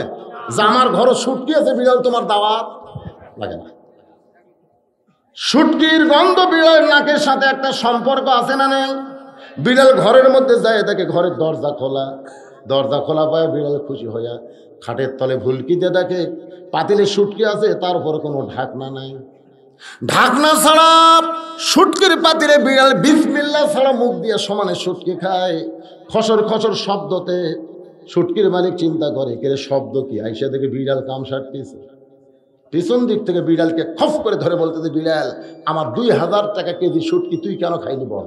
পুনরায় যদি শুটকি খাস তোরে 20টা বেত মারবো, যেই বিড়ালকে একটা বেত মারলে বিড়াল মইরা যাবে, সেই বিড়ালকে 20টা বেতের আইন দেয়া বিড়ালকে ছাইরা দিয়েছে, ঘরের দরজা জানলা আগের মতোই খোলা রাখছে। আপনার বলেন তো 20টা বেতের আইনে কি বিড়াল শুটকি খাওয়া বন্ধ করবে? তুমি যতই আইন করো বিড়ালের হাত থেকে শুটকি বাঁচাবার পারবে না। শুটকি যদি তুমি বাঁচাবার চাও তাহলে তোমার মিথ্যা 20টা বেতের আইনের দরকার নাই, দরজা জানলা বন্ধ করে দাও। বিড়ালের বাপেরও ক্ষমতা নাই শুটকির কাছে আসতে পারে। আজকে নারী নিরাপত্তার নামে যত আইন করেছে সরকার, একটা আইনেরও দরকার নাই। খালি নারীদের জন্য দরজা জানলা মানে পর্দার আইনটা চালু করে দেখ, বাংলার প্রত্যেকটা নারী আল্লাহ রহমতে নিরাপত্তা পাবে। জোরে বলেন ঠিক? চিন্তা করেন। ওমর ফারুক বলে, হোসেন এখন তুমি প্রশ্ন শুরু করে দাও, এখন তুমি প্রশ্ন শুরু করে দাও। প্রশ্ন হলো কয়টা? খুব খেয়াল করবেন। হোসেন রাদিয়াল্লাহু বলে, রে মেয়ে আব্দুল, এগুলো কে খাবে? চাটা খাবে কে? আপনার চা খাবেন? চা খাবেন? কেউ খাবার চাষা? এই এখানে কে চা খাবি রে? আমি আমার ওয়াজের জীবনে তেজো চা খাইনি, এই জন্যে খাই না যে এতগুলো মানুষের বসে থেকে চা খাওয়া একটা চরম বেদন। আপনাদের মধ্যে কারোর খাওয়ার মন চায় তাহলে সাইডে দেখায় আসেন। হ্যাঁ, কেউ খাবে না, কেউ খাবে না। আল্লাহ রাসূলের কাছে এক সাহাবী 1 গ্লাস দুধ নিয়ে এসে বলতেছে, হুজুর দুধটা যদি পান করতেন আমি খুব খুশি হতাম। রাসূল দুধের গ্লাস হাতে নিয়ে বললেন, সাহাবী দাওয়াত দিলে ঠিকই, কিন্তু জায়গা মতো দিবার পারলাম না। সাহাবী বলল, হুজুর আমার ভুল কোন জায়গায়? আল্লাহ নবী বললেন, এতগুলো সাহাবীর মধ্যে তুমি আমাকে 1 গ্লাস দুধ পান করার দাওয়াত দিলা, এই দাওয়াতটা যখন আমি একা থাকতাম তখন দেওয়া দরকার ছিল। এতগুলো সাহাবীর মধ্যে আমার দাওয়াত দিলা, এদেরকে বসে রেখে আমি দুধটা কেমনে খাই? সাহাবীরা বললেন, হুজুর আমরা আপনাকে এত ভালোবাসি, আপনি দুধ পান করেন, আমাদের কোনো আপত্তি। আল্লাহ রাসূল বললেন, তোমরা যেমন আমাকে ভালোবাসো তার চাইতে আমি 100 গুণ বেশি তোমাদের ভালোবাসি। এখন কি করবে? গরিব সাহাবী চোখের পানি বের করে কান্দে। আল্লাহ নবী দুধের গিলাস নিয়ে বলে, সাহাবীরা রে, ও দাওয়াত দিতে ভুল করেছে, ও দাওয়াত দিতে ভুল করেছে, তাই বলে আমি কি দাওয়াত দিতে ভুল করব নাকি? আমি তোমাদের সবাইকে দাওয়াত দিলাম, পেট ভরে দুধ পান করো। সুবহানাল্লাহ। 1 গ্লাস দুধ নবী নিয়ে বললেন, তোমাদের সকলকে আমি দাওয়াত দিলাম, পেট ভরে দুধ পান করো। এই বলে আল্লাহ নবী দুধের গিলাসে মুখ লাগায় দেয়া কিছু দুধ পান করা আবু বকরকে বলে, আবু বকর পেট ভরে দুধ পান করে ওমরকে পার করে দাও, ওমর পেট ভরে দুধ পান করে ওসমানকে দাও, ওসমান পেট ভরে দুধ পান করে আলীকে দাও। হয়তো আবু বকর দুধের গিলাস নিয়ে নবীর মুখের দিকে একবার তাকায়, দুধের গিলাসের দিকে একবার তাকায়, যতটুকু দুধ গিলাসের মধ্যে আছে পেট ভরা তো দূরের কথা, আমি সম্পূর্ণ দুধ পান করলে আমার আধা পেটে হবে না, তাহলে পেট ভরে কেমনে খাই?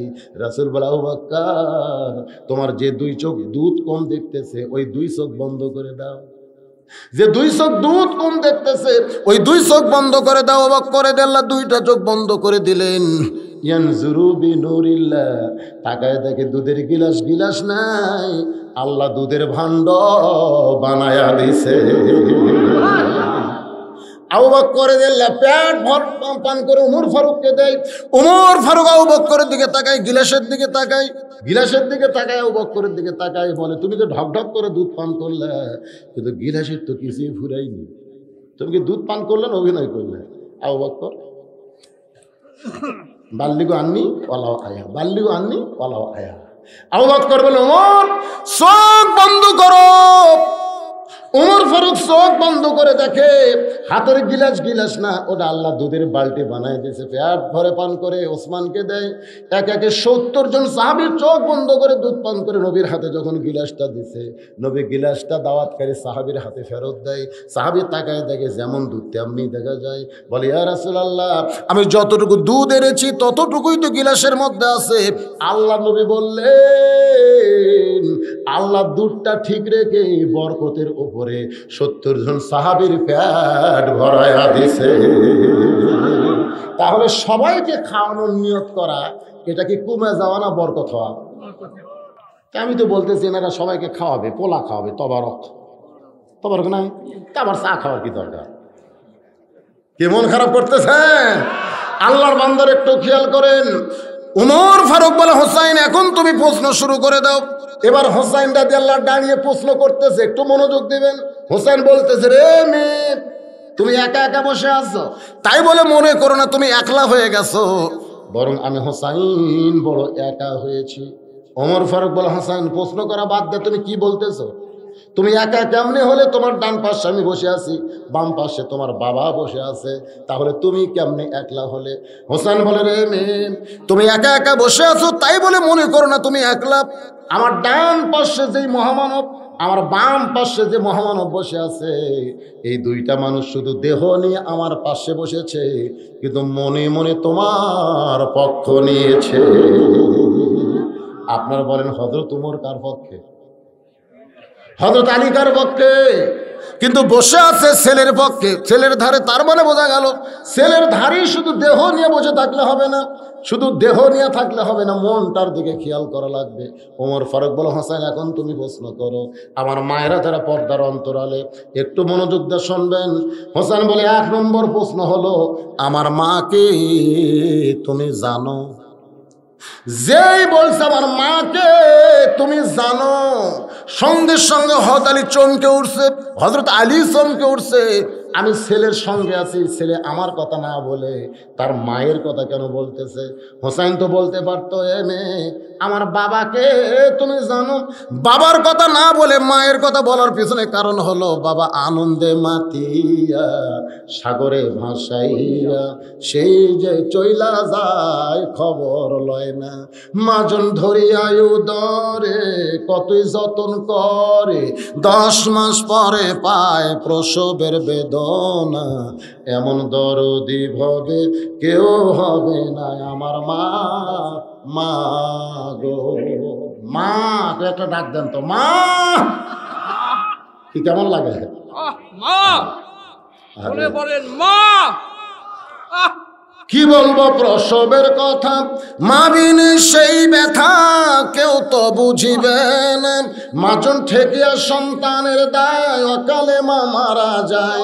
মাজন ঠেকিয়া সন্তানের দায়, অকালে মা মারা যায়। কেন সে মায়ের ভক্তি করবা না, এমন দরদি ভবে কেউ হবে না আমার মা গো।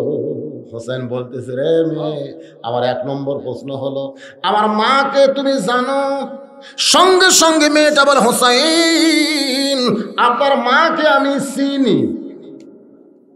যেই কইছি চিনি, উমর ফারুক জিব্বাত কামড় খাইছে, হযরত আলী চোখ দিয়ে দর দর করে পানি পড়তেছে, আর হোসাইন মুস্কি মুস্কি হাসতেছে। 3 বিচারক 3 রকম। কয় বিচারক? উমর ফারুক জিব্বাত কামড় খাইছে, আর হযরত আলী চোখ দিয়ে দর দর করে পানি পড়তেছে, আর হোসাইন মুস্কি মুস্কি হাসতেছে। একটু খেয়াল করবেন, উমর ফারুক জিব্বাত কামড় খাওয়ার কারণ হলো প্রথম প্রশ্ন আউট। প্রথম প্রশ্নে আউট। প্রশ্ন করলো, আমার মাকে জানো? আর উত্তর দিলে, আমি চিনি। তুই কেমনে চিনবি রে? হোসেনের মা কি পাড়া বেড়ানি নাকি? পাড়া বেড়ানি কি? পাড়ার উমুকের বউকে সবাই চেনে। আপনার বউকে যদি পাড়ার সব লোক চেনে, আপনি বেশক জাহান্নামী। আপনি লেখেন, আপনি জাহান্নামে যাবেন। আপনার বউ যদি গোটা পাড়ার লোক চিনে, জুমুকের বউয়ের চোখের চেহারা ভালো রে, আরেকজন কয় গোলাপের পাপড়ির মতন মুখ রে, আরেকজন কয় খাটো না হোক রে, ফর্সা রে, বুঝবেন আপনি জাহান্নামে যাবেন। কেন? আপনার বউ পাড়ার লোক চেনে কেন? আল্লাহ রাসূল বলেছে, দায়ুস লা ইয়াদখুলুল জান্নাহ, দায়ুস কোনোদিন জান্নাতে যাবে না। সাহাবীরা বললেন, দায়ুস কোন নারী? আল্লাহ নবী বলে, দায়ুস নারী না, দায়ুস হলো সকল পুরুষ যাদের অধীনে নারীরা পর্দা করে না। তাহলে আমার বউ গোটা পাড়ার লোক চিনে, তার মানে লক্ষণ ভালো। এ কথা লক্ষণ ভালো। আপনারা অনেক সময় তো মোটর সাইকেলের ভিতরে বউ নিয়ে ঈদের দিন অমুক দিন একটু গোটা পাড়া ঘরে ঘরে না, এরকম ঘরে না, বউ দেখাচ্ছে, জনগণ দেখতেছে অমুকের বউ। যে কয়টা যুবক আপনার বউ দেখেছে, দেখার মধ্যেও কিন্তু দেখার সাইজ আছে। কেউ দেখে এরকম দেখে কয়ে ঢুকি চিপি মারছে, কেউ আর দেখে করছে মাল ভালোই রে। এরকম এক একজন এক এক দেখছে। রাত্রে দরজা জানলা বন্ধ করে ঘুমাইছে, আপনার ওই বেপর্দা বউ কমপক্ষে 10 জনের ল্যাপের মধ্যে ঢুকছে। বেপর্দা বউ 10 জনের ল্যাপের মধ্যে ঢুকছে। আপনার বেপর্দা বইয়ের কারণে ওদের স্বপ্ন দোষ আছে। হাসতেছেন কেন? আজকে যুবকেরা যে স্বপ্ন দোষ হয়, এটা কি এটা পর্দানিশী নারীর জন্য না, বেপর্দা নারীর কারণে আমাদের যুবকদের শরীর শেষ হয়ে গেল। দেওয়ালে দেওয়ালে পোস্টাল, দেওয়ালে দেওয়ালে পোস্টাল, নেকেট পোস্টাল। দেখছেন আপনারা যৌন শক্তি হারবাল, দেখেন না ইন্ডিয়ান হারবাল? আমি দেখলাম লেখা আছে ছোট জিনিস বড় করবেন, চিকন আছে মোটা করবেন, বেঁকা আছে সোজা করবেন, আঁকা মোটা গোড়া সেগুন লেভেল প্রদর্শন করবেন। তাহলে 2 মাসে ওষুধ খান। আপনি খালি 2 মাস ওষুধ খাবেন, আপনি প্রথম 7 দিন ভালো থাকবেন, পরে আপনি হিজড়া হয়ে যাবেন, হিজড়া হয়ে যাবেন। মুসলমান কোনদিন ইন্ডিয়ান হারবাল খাওয়া লাগবে না। মুসলমানের সবচাইতে বড় ওষুধ হলো আল্লাহর কোরআন। জোরে গান, কথা ঠিক কি না? অনুনাজ্জিলু মিনাল কোরআনি মা হুয়া শিফাউ ওয়া রাহমাতুল লিল মুমিনিন। সব সমস্যার সমাধান। এত আস্তে করলেন কেন? এর চাইতে জোরে পারবেন না? সব সমস্যার সমাধান আল কোরআনের আলো। কোরআন হাদিস যেখানে,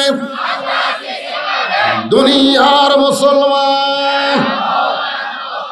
হযরত আলীর চোখ দিয়ে দর দর করে পানি পড়তেছে। হযরত আলীর চোখ দিয়ে দর দর করে পানি পড়ার কারণ হলো এশার নামাজ পড়ে হযরত আলী ঘরের মধ্যে ঢুকছে। খুব খেয়াল করবেন, ঘরের মধ্যে ঢুইকা দেখে ঘর সুন্দর, হাসান হোসেনকে সুন্দর করে সাজায় দিয়া মা ফাতেমা সুন্দরী সাইদা গুইদা বসে আছে। হযরত আলী ঘরের মধ্যে ঢুকি আল্লাহর প্রশংসা করতেছে, এত সুন্দর ঘর সাজাইছে, এত সুন্দর সন্তান দুইটাকে সাজায় দিয়া বউটা সুন্দরী সাইদা গইদা বসে আছে। হযরত আলী আল্লাহর শুকর আদায় করতেছে।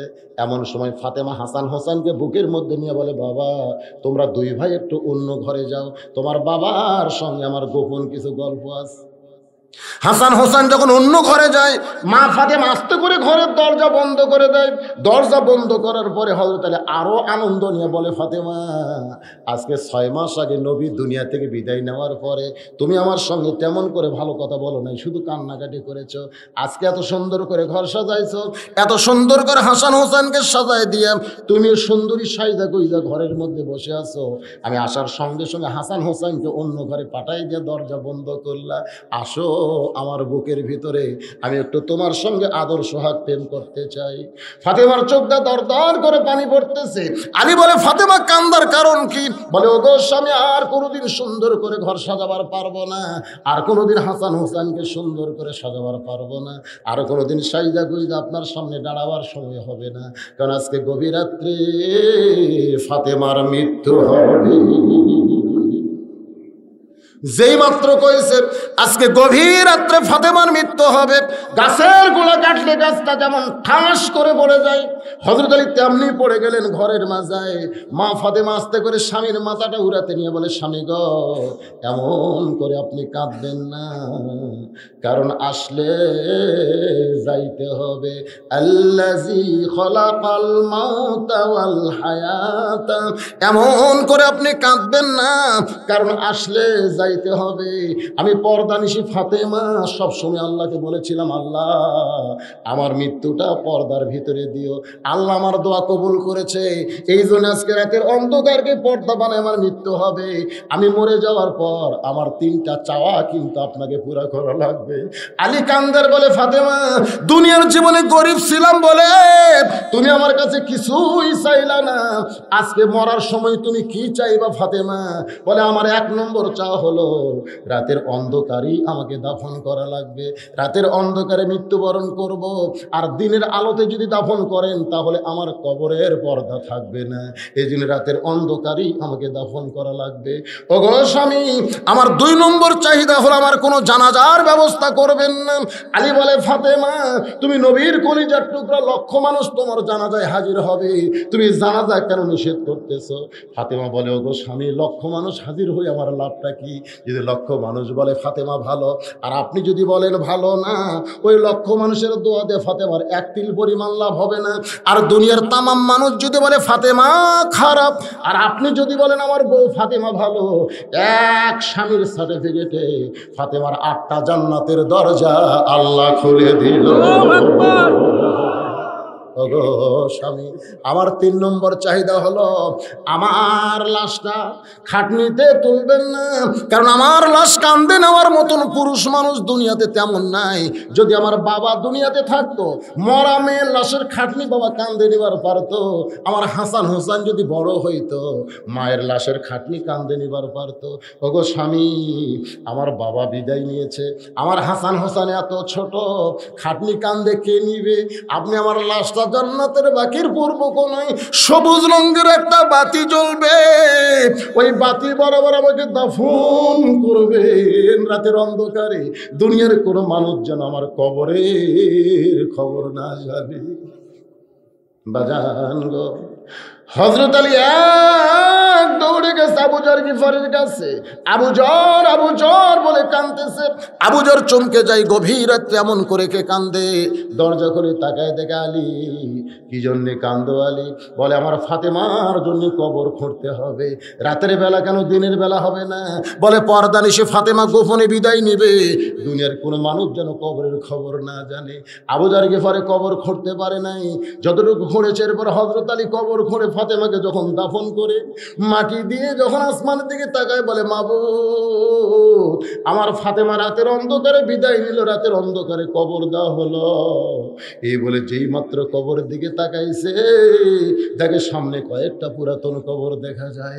আলী কান্দারা বলে ফাতেমার কবর, এই মাত্র ফাতেমার কবর দিলাম, কবর কোন জায়গায়? কে যেন বলতেছে, আলী রে, আমার ফাতেমা পর্দানিশী, আমি আল্লাহ জোহরা ডিগ্রি দিয়া ফাতেমার কবরকে কিয়ামত পর্যন্ত পর্দা করেছি। যেই ফাতেমার কবরের খবর দুনিয়ার মানুষ জানে না, সেই ফাতেমারে চিনবে কেমনে? মেয়েটা যে বলতে, হোসাইন আমি আপনার মাকে চিনি, কেমনে চিনবে? আলী কানতেছে, আর ওমর ফারুক জিব্বাত কামড় দিয়া হোসাইন মুস্কি মুস্কি হাসতেছে। মেয়েটা বলে, হোসাইন আপনি যে প্রশ্ন করলেন আমার মাকে জানো, আমি উত্তর দিলাম, হইল কি হইল না? আপনার 3 বিচারক যে কথা না বলে চুপ করে আছেন। ওমর ফারুক বলে, কেমনে হবে? তোমাকে প্রশ্ন করলাম আমার মাকে জানো, আর তুমি উত্তর দিলে আমি চিনি, তুমি কেমনে চিনবা? তোমার বাড়ি হলো রোম দেশে, রোমের জেলখানায় তুমি বন্দি বড় হয়েছ, তুমি হোসেন মা ফাতেমাকে কেমনে চিনবে? মেয়েটা বলে, হোসাইন আপনার মায়ের চোখের ভুরু জোড়া ছিল। যেই বলেছে আপনার মায়ের চোখের ভুরু জোড়া ছিল, বাম গালে কালো একটা তিল ছিল, থুতুনির তলে লাল একটা দাগ ছিল। সঙ্গে সঙ্গে হযরত আলী দাঁড়িয়ে বলে, মা যা বলছিস মা, আর বলিস না, কারণ এই 3 জনের মধ্যে একজন পরপুরুষ রয়েছে। যা বলছিস আর বলিস না, এই 3 জনের মধ্যে একজন পরপুরুষ। পরপুরুষের নাম কি? হযরত ওমর। চিন্তা করে দেখেন যে ওমর সম্পর্কে রাসূল বলেছেন, আমার পরে কেউ যদি নবী হতো লাকানা ওমর। নবুয়তের দরজা বন্ধ হয়েছে বলে ওমর নবী হয় নাই, কিন্তু নবী হওয়ার সব যোগ্যতা আল্লাহ ওমরকে দিয়েছে। সেই ওমরের মতন মহান মানুষ যদি পরপুরুষ হয়, তাহলে মুরিদের বইয়ের কাছে পীর কি পুরুষ? মুরিদের বউ আর পীর সাহেব কথা বল না কেন? পরপুরুষ। আজকে আমাদের বাংলাদেশে আমার দয়াল বাবা কেবলা কাবা আয়না কারিগর, আয়না বসাইয়া দিছে কলবের ভিতর রে বাবা। ফেসবুক খুললেই দেখা যায় বাবার পায়ে মেয়ে মানুষ সেজদা করতেছে, দেখা যায় না? এটা বাংলাদেশ না বিদেশে? আমাকে বাংলাদেশে 90% মুসলমানের দেশে এরকম বেহায়াপনা চলে। এগুলোর বিরুদ্ধে সংসদে কথা হয় না, কথা হয় বদরশিদ কি ওয়াজ করলো। আমরা এখানে আজকে কাউকে গালি দিছি? কথা কর না, গালি দিছি? সব কথা ইউটিউবে উঠতেছে, কারণ গালি দিছি, কোনো বিরুদ্ধে কথা বলা হয় নাই। আল্লাহর বান্দার একটু মনোযোগ দিয়ে শুনবেন। হযরত আলী বলতেছেন, মা চোখের ভুরু জোড়া ছিল, বাম গালে কালো একটা তিল ছিল, থুতুনির তলে লাল একটা দাগ ছিল, তুই কেমনে বললি মা? মেয়েটা বলতেছে, মুরব্বী ওই রোমের জেলখানায় যখন আমি বন্দি ছিলাম, সকালবেলা 3টা করে চাবুক মারতো, বিকালবেলা 3টা করে চাবুক মারতো। এই চাবুক মারতে মারতে একসঙ্গে আমি বেহুশ অবস্থায় আল্লাহকে বললাম, মাবুদ আপনি আছেন আসমানে আর নবী আছে মদিনায়, এই রোমের জেলখানায় আমাকে দেখার মতন কেউ নাই। এই বলে কাঁদতে কাঁদতে যখন ঘুমিয়ে গেছি, এমন সময় শিওরের পাশে বসে আমার মাথার চুলের মধ্যে হাত দিয়ে কাঁদতেছে। আমি কইলাম, কে গো আপনি? জান্নাতের নুরি না বেহেশতের পরী? এমন করে আপনি কেন কাঁদতেছেন? আমার মাথায় হাত দিয়ে বলে, মা আমি জান্নাতের হুরিও না বেহেশতের পরীও না, আমি হলাম জগৎ বিখ্যাত মা ফাতেমা। মেয়েটা বলতেছি আমিরুল মুমিনিন। আমি সঙ্গে সঙ্গে চোখের দিকে তাকায় দেখি চোখের ভুরু জোড়া দেখতে পাই, বাম গালে কালো একটা তিল দেখেছি, থুতুনি তলে লাল একটা দাগ দেখতে পাই। হোসেন সিল্লা বলে, রে মেয়ে, আমি 1 নম্বর প্রশ্নের উত্তর যেমন আশা করেছিলাম তার চাইতে তুমি 100 গুণ সুন্দর দিয়েছো। ওমর ফারুক বলে, আলী রে, আমার ঘটকালি আল্লাহ কবুল করেছে, আমার মনে হয় আমার ঘটকালি আল্লাহ কবুল করেছে। হোসেন বলতেছে, এত সহজ না, একটা প্রশ্নের উত্তর দিলে বিয়ে করব, সেই কথা কিন্তু আমি বলি নাই। 3 প্রশ্নের উত্তর দেওয়া লাগবে। কয় প্রশ্ন? একটা প্রশ্ন সবাই পারবে। হিন্দু বলেন, বৌদ্ধ বলেন, খ্রিস্টান বলেন, ইহুদি বলেন, ঠেলা করলে যা আল্লাহ সবাই কয়, এটাকে আপনার বিশ্বাস করেন? যুদ্ধের সময় অনেক হিন্দুরা আল্লাহর দিকে ঠেলাত করে। আর আমার জীবনে বাস্তব, আমি ওই কাজীপুর পৌরসভার মধ্যে আমার গাড়ি থুইয়া যমুনার ওই পারে মাজনা বাড়ি, আমার ওয়াজ মাজনা বাড়ি। তো মাহফিল কমিটি বিশাল একটা নৌকা নিয়ে যাচ্ছেন, একেবারে লঞ্চের মতন। আমি নৌকার মাঝে বসলাম, দেখি 100 যাত্রী নৌকা যখন যমুনার মাঝখানে, আল্লাহর কি শান, আসমানে কালো মেঘ, মেঘের মধ্যে বাতাস। যেই বাতাস শুরু হলো, ওই নৌকায় এতগুলো মানুষের মধ্যে 2 জন হিন্দু ছিল। ওই 2 হিন্দু আমার কাছে এসে বলতে যে, হুজুর কিছু একটা করেন। আমি বললাম, কি করব? বলে, এরকম অবস্থা হলে আজান দেওয়া লাগবে। আমি বললাম, কে রে তোমরা হিন্দু হয়ে আজানে কি বলবো? হুজুর আমাদের বাড়ি মুসলমানে লাগাতো, এরকম বিপদ হলে মুয়াজ্জিন আজান দেয়। আমার হাফিজ সাহেবকে বললাম, দেওয়া আজান, 1 বার দিলে ভালো কমে গেল, 2 বার দিলে ভালো হলো। আমি 2 হিন্দুকে বললাম, তোদের ভগবানের খবর কি? ওরা 2 জন নিচের দিকে তাকায় বলতেছে, ঠেলাত পোলে ভগবান আছে। ঠেলাত পোলে সবাই আল্লাহ কয়, জোরে কান কি কয়? তাহলে কবরে 3টা প্রশ্নের মধ্যে 1 নম্বর প্রশ্নের উত্তর সবাই পারবে। হিন্দুরাও আল্লাহ বলবে, খ্রিস্টানও আল্লাহ বলবে, ইহুদিও আল্লাহ বলবে, মুসলমানও আল্লাহ বলবে। কিন্তু 2 নম্বর প্রশ্ন যখন করবে তখন ধরা খাবে। যখন 2 নম্বর বলবে, আমা দিনুকা, তোমার দিন কি, তখন তার কথা হবে না। একমাত্র কারা পারবে? অমাইয়াবতাগি গায়রাল ইসলাম দীনান ফালাই ইউকবাল মিনহু। একমাত্র আমরাই পারবো। জোরে কোন কথা ঠিক কি না? ওমর ফারুক বলে, হোসাইন এখন তুমি 2 নম্বর প্রশ্ন করো। এবার হোসাইন 2 নম্বর প্রশ্ন করতেছে, একটু মনোযোগ দিয়ে শুনবেন। বিরক্ত হচ্ছেন? একটু মনোযোগ দিয়ে শুনবেন। হোসাইন 2 নম্বর প্রশ্ন করতেছে, রে মেয়ে, আমার 2 নম্বর প্রশ্ন হলো, 6 বছর বয়সে তুমি যে ঈমান গ্রহণ করলা, 6 বছর বয়সে তুমি যে ঈমান গ্রহণ করলা, তোমার দাদা খ্রিস্টান, তোমার বাবা খ্রিস্টান, তোমার মা খ্রিস্টান, ওই রোম দেশের সকলেই খ্রিস্টান। ওই খ্রিস্টান দেশের মধ্যে 6 বছর বয়সে তুমি ঈমান পাইলা কোথায়? ঈমানের খবর তোমাকে কে দিল? কি কারণে তুমি ঈমান গ্রহণ করলা? এটাই হলো আমার 2 নম্বর প্রশ্ন। ওমর ফারুক থরথর করে কাঁপতেছে। কাঁপার কারণ হলো, এই প্রশ্ন ওমরের করা দরকার ছিল। জোরে কোন কথা ঠিক কিনা? যখন 2 পাহাড়ের মাঝখানে মেয়েটাকে দেখেছে, মেয়েটা যখন বলতে 6 দিন হলে খুঁজতেছি, আমার দুঃখ হলো 6 বছর বয়সে ঈমান গ্রহণ করেছি, তখন কিন্তু ওমরই প্রশ্ন করা দরকার ছিল, 6 বছর বয়সে তুমি ঈমান কেমনে পাইলা? যেই প্রশ্ন হযরত ওমর করতে পারে নাই, সেই প্রশ্ন করলো হোসাইন। জোরে কোন কে? সেই প্রশ্ন করলো হোসাইন, 6 বছর বয়সে ঈমান কেমনে পাইলা? এবার মেয়েটা বলে, হোসাইন 6 বছর বয়সে ঈমান কেমনে পাইলাম, যদি আমি বলতে চাই আপনারা কিন্তু বড় কষ্ট পাবেন। ওমর ফারুক বলে, বিয়া যদি বসবার চাও তাহলে 2 নম্বর প্রশ্নের উত্তর দাও, যতই কষ্ট পায়। হোসাইনের সঙ্গে তোমার বিয়াটা আমি ওমর দেখবার চাই। জোরে বল সুবহানাল্লাহ। মেয়েটা বলতেছি, আমিরুল মুমিনিন 6 বছর বয়সে ঈমান কেমনে পাইলাম? তাহলে শোনেন, আমি আমার মায়ের কাছে ছিলাম অন্দরমহলে। আমি দুনিয়ার সাধারণ কোনো ঘরের মেয়ে না। আমার দাদা হলো রোম সম্রাট কাইসার। অন্দরমহলে গিয়া আমার মায়ের কাছে বলতেছে, আমার নাতনি কোন জায়গায়? আমি তখন ঘর থেকে বের হয়ে বললাম, দাদু ভাই। আমার দাদা বলে, নাতনি রে, আজকে রোমের রাজ দরবারে খেলা হবে, তুই কি খেলা দেখতে যাবি? আমি 6 বছরের ছোট্ট মেয়েকে দাদা যখন বলতেছে রোমের রাজ দরবারে খেলা হবে, তুই কি খেলা দেখতে যাবি? আমি বললাম দাদু ভাই আমি খেলা দেখবার চাই। দাদা আমার হাতটা ধরে রোমের রাজ দরবারে দাদার সিংহাসনের পাশে আমার জন্য ছোট একটা ছোট্ট চেয়ার সেট করে রেখেছে। ওই চেয়ারে বসে বললাম দাদু ভাই খেলা কোন জায়গায়? আমার দাদা বলে ওই যে তাকায় দেখ। মেয়েটা বলে হোসাইন ওই 6 বছর বয়সী মান কেমনে পাইলাম শুনতে যদি চান তাহলে শোনেন। আমার দাদা বলে ওই যে তাকায় দেখ। আমি তাকায় দেখি একটা মানুষের 2টা চোখ কালো কাপড় দিয়ে বেঁধে রেখেছে, ওই মানুষের 2টা হাত কালো রশি দিয়ে বেঁধে রেখেছে, ওই মানুষের 2টা পা লোহার শিকল দিয়ে আটকায় রাখছে। আমি বললাম দাদু ভাই খেলা দেখার কথা বলে নিয়ে আসে, আপনি আমার যা দেখাচ্ছেন ওইটা একটা মানুষ আমি দেখতে পাই। আমার দাদা বলে খবরদার, মানুষ না মানুষ না মানুষ বলবি না, ওটা মানুষ না রে, ওইটা হইল মুসলমান।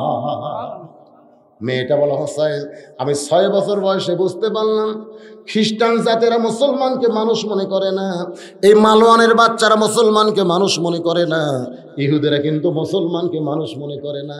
আমাদের প্রতিবেশী ভারত যদি মুসলমানকে মানুষ মনে করত তাহলে 400 বছরের পুরাতন বাবরি মসজিদ ভাঙ্গা ওই জায়গায় রাম মন্দির বানানোর রায় দিবার পারত না। জোরে কোন কথা ঠিক কি না?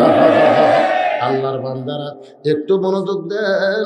মেয়েটা বলে হোসাইন আমার দাদা বলতেছে ওইটা মানুষ না রে, ওইটা মানুষ না, ওইটা হলো মুসলমান। আমি তখন বললাম দাদু ভাই ওই মুসলমানকে নিয়ে আপনি কি খেলা দেখাবেন? আমার দাদা বলে ওই যে তাকায় দেখ। মেয়েটা বলে হোসাইন আমি তাকায় দেখি আগুনের চুলায় দাও দাও করে আগুন জ্বলতেছে, চুলার উপর একটা ডেকচিতে মনে মনে তেল, নিচের তাপে তেলগুলো টকবক টকবক করতেছে। আমার দাদা বলতেছে মুসলমানকে হাত পা বেঁধে উত্তপ্ত তেলের মধ্যে ফেলে দেব, মুসলমান তেলের মধ্যে পুড়ে মরে যাবে। আজকের খেলার নাম হলো মুসলমান মারার খেলা। আমি বললাম দাদু ভাই একটা মুসলমানকে মারার খেলা আমি দেখবো না, এই খেলা আমি দেখতে চাই না। আমার দাদা বলতেছে তোকে নিয়ে এসে অন্দর মহল থেকে দেখার জন্য দেখতেই হবে। আমাকে জোর করে যখন বসাইলো আমি তখন অনুনয় করে বললাম দাদু ভাই ওই মুসলমানকে কি মাফ করা যায় না? আমার দাদা রোম সম্রাট কাইসার বলে একবার কেন 100 বার মাফ করা যায়, 1000 বার মাফ করা যায়। আমি বললাম দাদু ভাই তাহলে কেন মাফ করতেছেন না? আমার দাদা বলতেছে একটা বার যদি ওই মুসলমান বলে আল্লাহ রাসূল মানি না, খালি একটা বার বলবে আল্লাহ রাসূল মানি না, বলার সঙ্গে সঙ্গে হাতের বাঁধন পায়ের শিকল খুলে দেওয়া হবে, মুসলমানকে মুক্ত করা হবে। মেয়েটা বলে হোসাইন রে, আমি তখন দাদার কাছ থেকে উঠে গিয়া ওই মুসলমানের সামনে গিয়ে বললাম মুসলমান একটা বার খালি বলেন আল্লাহ রাসূল মানি না, তাহলে উত্তপ্ত আগুনের তেল থেকে আপনাকে আমার দাদা ছেড়ে মুক্ত করে দিবে। খালি একটা বার বলেন আল্লাহ রাসূল মানি না। এ হোসাইন শোনো, আমি 6 বছরের ছোট্ট মেয়ের সামনে ওই মুসলমান চিৎকার করে বলতেছে রে মা তুমি ছোট্ট মানুষ, তুমি বুঝো না, তোমার কাছে জীবনের দাম বেশি, কিন্তু একজন মুসলমানের কাছে জীবনের চাইতে ইমানের দাম অনেক বেশি। দরকার হলে আমি গোটা দুনিয়া ছাড়বো, কিন্তু এক মুহূর্তের জন্য আল্লাহ রাসূল আমি ছাড়তে পারবো না। মেয়েটা বলে হোসেন রে এই কথা যেই মাত্র মুসলমান বলেছে আমার দাদা রোম সম্রাট কাইসার সিংহাসন থেকে দাঁড়িয়ে বলে আর দেরি করা যায় না, ওই মুসলমানকে হাত পা বেঁধে উত্তপ্ত তেলের মধ্যে ফেলে দাও। আমি যাবার চাইলে দাদা আমার হাতটা জোর করে ধরে রাখে। আমি তাকায় দেখি ওই মুসলমানকে উত্তপ্ত তেলের দিকে নিয়ে যাচ্ছে। মুসলমান একটা বার পিছন টান দেয় না, একটা বার হিঁকে নেয় না, একটা বারও বলেন আমি মরতে চাই না মরতে চাই না, বরং সব সময় দেখি মুসলমান বিড়বিড় করে বলতেছে ওয়ালা তাকুলু লিমান ইউকতালু ফি সাবিলিল্লাহি আমওয়াতুন বাল আহইয়াউ ওয়ালাকিন লা তাশউরুন। আল্লাহু আকবার। জুড়ে বলেন না কেন আপনার মুসলমান? লিল্লাহি তাকবীর। মেয়েটা বলতে তো হোসাইন আমি তখন বুঝতে পারি নাই কি যেন বিড়বিড় করে বলে। যখন আগুনের চুলার কাছে নিয়ে আইছে তখন আমি বাধ্য হইয়া দুইটা হাত আমার চোখের সামনে দিলাম। একটা জীবন্ত মানুষকে আগুনের তেলের মধ্যে মারবে, এটা আমি 6 বছরের ছোট্ট মেয়ে কেমনে দেখবো? এই জন্য রাসূল বলেছেন কুল্লু মাউলুদুন ইউলিদু আলাল ফিতরা।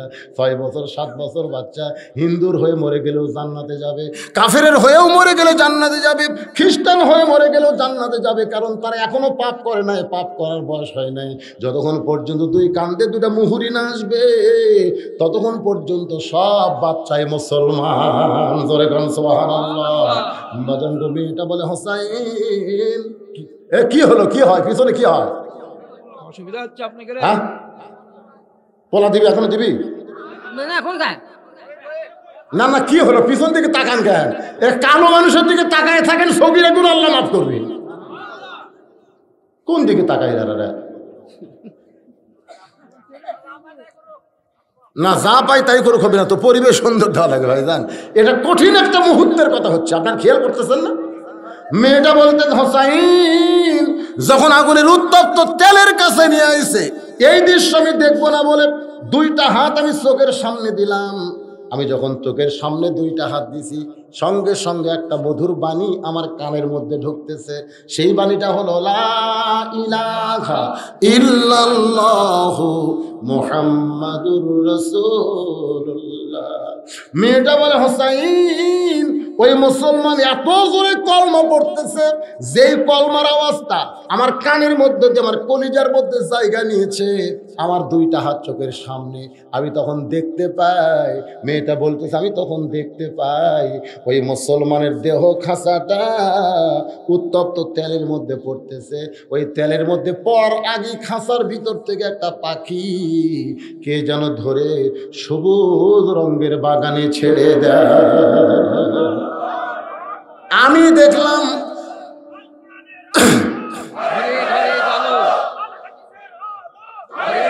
লিল্লাহে তাকবীর, আল কোরআনের আলো ঘরে ঘরে না সব জায়গায় জালো, সব জায়গায় জাগান লাগে, কোনো জায়গা বাদ হওয়া যাবে না। আমরা সংসদের কথা বলে আবার ওরা কবি ওই দরকার নাই, সংসদ কি সব জায়গা, তার মধ্যে সংসদ আছে না নাই? দরকার আছে সব জায়গায় আল কোরআনের আলো। মেয়েটা বলতেছে আমি দেখলাম খাঁচাটা, এই যে দেহ নামক খাঁচাটা উত্তপ্ত তেলের মধ্যে পড়তেছে। খাঁচা তেলে পড়ার আগে কে যেন খাঁচার ভিতরে পাখিটা ধরে, পড়ার আগে পাখিটা ধরে সবুজ রঙের একটা বাগানে ছেড়ে দেয়। আমি হেঁচকা টান দিলাম। আমার দাদা আমার হাত ধরে আছে, 6 বছরের ছোট্ট মেয়ে, তারপরও আমার ভিতরে এত শক্তি কে দিছে? এই শক্তিতে হেঁচকা টান দিয়ে আমি বাড়িতে দৌড় দিলাম। বাড়িতে দৌড়ে গিয়ে বললাম মা লা ইলাহা ইল্লাল্লাহ মুহাম্মাদুর রাসূলুল্লাহ। আমার মা বলতে যে কে রে পাগলি, তুই না তোর দাদার সঙ্গে খেলা দেখতে গেলি, এই খেলা দেখতে গিয়ে মুসলমানের কলমা কোথায় পাইলি? এই কলমা যদি তোর বাপ শোনে, দাদা শোনে, তোকে হত্যা করবে। আমি তখন বললাম মা এই কলমাওয়ালারা কোনোদিন মরে না। আমি 6 বছরের ছোট্ট মেয়ে আমার মাকে বললাম মা এই কলমা পড়লে আমার দাদা আমাকে মারবে, আমার বাবা আমাকে মারবে, তুমি শুনে নাও মা এই কলমাওয়ালারা কোনোদিন মরে না। আমি নিজের চোখে দেখছি মা খাঁচা পড়েছে উত্তপ্ত তেলের ভিতরে, আর ভিতরের পাখিটা ধরে কে যেন সবুজ রঙে ইল্লিন নামক জান্নাতের বাগানে ছেড়ে দেয়। মেয়েটা বলে হোসাইন। আমি এক দৌড়ে আবার রাজদরবারে আসলাম। আসার পরে দেখি আমার দাদা সৈন্যদের নিয়ে নাচানাচি করতেছে, আনন্দ করতেছে। আমার হাত ধরে বলে কে রে নাতনি ভয় দৌড় মারছিলি? ওই যে দেখ মুসলমানকে পুড়িয়া সারখার করে দিলাম, উত্তপ্ত তেলের মধ্যে মুসলমান কই ভাজা মাছের মতন মরে পড়ে আছে, দেখ রে তাকায় দেখ। আমি তখন মুচকি মুচকি হাসি। আমার দাদা বলে নাতনি রে তুই কেন হাসতেছিস? আমি তখন বললাম দাদু ভাই হাসার কারণ হলো কানার ভাগ্যে ধন মিলে না, কানার ভাগ্যে ধন মিলে না, সামনে পড়ে আছে সোনা কানা দেখতে পায় না, মাটি মনে করে ফাইলা দেয় হাতে তুলে নেয় না, কানার ভাগ্যে ধন মিলে না। ও দাদা তোমরা বলতেছো মুসলমান পড়ে আছে, মুসলমান পড়ে গেছে, আমি নিজের চোখে দেখছি দাদা মুসলমানের খাঁচা পড়তেছে, আর মুসলমানের পাখি আমার সোনার ময়না পাখি, সবাই বলেন আমার সোনার ময়না পাখি, খাসা খানা কবর দিয়া জান্নাতে উইড়া গেলি নাকি রে আমার সোনার ময়না পাখি। আমাদের দেহ নামক খাসা যাবে কবরে, মুসলমানের পাখির কোনো কবর হবে না, ওই পাখি উড়ে যাবে ইল্লিন নামক জান্নাতের বাগানে। মেয়েটা বলে হোসাইন এভাবে 6 বছর বয়সে আমি রোমের রাজ দরবারে ঈমান গ্রহণ করেছি। সঙ্গে সঙ্গে হোসেন চিল্লায় বলে আল্লাহ, আমি 2 নম্বর প্রশ্নের উত্তর যেমন আশা করেছিলাম তার চাইতে মেয়েটা 1000 গুণ সুন্দর দিয়েছে। ওমর ফারুক বলে আলী রে, আমার ঘটকায় আল্লাহ কবুল করেছে। হোসেন বলে এত সহজ না, 3টা প্রশ্নের উত্তর না দিলে আমি কিন্তু বিবাহ করব। জোরে কোন করব? ওমর ফারুক বলে হোসেন এখন 3 নম্বর প্রশ্ন করো। হোসেন 3 নম্বর প্রশ্ন করার আগে আপনাদের কাছে আমার একটা প্রশ্ন ভাই যান, একটা প্রশ্ন দেখি তো আপনার উত্তর দিবার পারেন কিনা। একটা প্রশ্ন করব? আচ্ছা, এটা একটা গান আমরা শুনছিলাম, পরের জায়গা পরের জমি, বলেন পরের জায়গা পরের জমি, ঘর বানায় আমি রই, আমি কিন্তু ঘরের মালিক নই। এরপরে কি? জমিদারের ইচ্ছা মতন দেই না জমিন চাষ, তাই তো ফসল ফলে না রে দুঃখ 12 মাস, আমি খাজনাপাতি সবই দিলাম তবু জমিন হয় যে নিলাম, দুঃখের কথা কারে কই, পরের জায়গা পরের জমি, ঘর বানায় আমি রই, জমিদারের ইচ্ছা মতন দেই না জমিন চাষ। জমিদারকে আরো জোরে কারণ জমিদারকে, সেই জমিদার ইচ্ছা করেছেন ওমা তুনফিকু মিন শাইইন ফি সাবিলিল্লাহি ওয়াফা ইলাইকুম ওয়া আনতুম লা তুজলামুন। জমিদার চায় আমার দেওয়া সম্পদ তোমাদের কাছে আমানত স্বরূপ রাখা হয়েছে, এ আমানতের খেয়ানত করো না। আমাকে বলেছে হুজুর আপনি আরো 1 ঘন্টা ওয়াজ করেন, আমাদের কোনো আপত্তি নাই, কিন্তু মাত্র 10টা মিনিট প্রতি বছর আমরা মাহফিল করব, এজন্য জনগণের একটু সহযোগিতা চাই, জনগণের একটু সহযোগিতা চাই। আপনারা কি জনগণের মধ্যে পড়ছেন না জনগণের বাইরে আছেন? তা আপনারা 10 পারেন, 20 পারেন, 50 পারেন, 100 পারেন, সবাই দিবেন এরকম নিয়ত কাদের আছে? একটা হাতের মাগফিরাতের জন্য আপনারা সকলে দান করবেন। দানকারীগণ জাহাঙ্গীর পরামানিক 2000 টাকা দান করবে। আল্লাহ জাহাঙ্গীর পরামানিকের দানকে আল্লাহ আপনি কবুল করেন, কবুল করো, কবুল করো, মোদের কামনা। দানকারীকে দিবেন জান্নাত, আল্লাহ নিরাশ করবেন না। এলা কি আপনার কাছে আগে তাই লিস্ট করে দিছে নাকি? লিস্ট করে দিছে। সিরাজুল পরামানিক 1000 টাকা,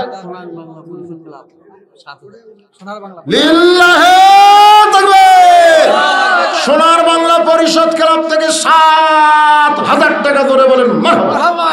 মাশাআল্লাহ, এখনকার মধ্যে সবচেয়ে বেশি দাম 5 করে কয়েকজনের থেকে, কিন্তু 7000 একজনও দেয়নি।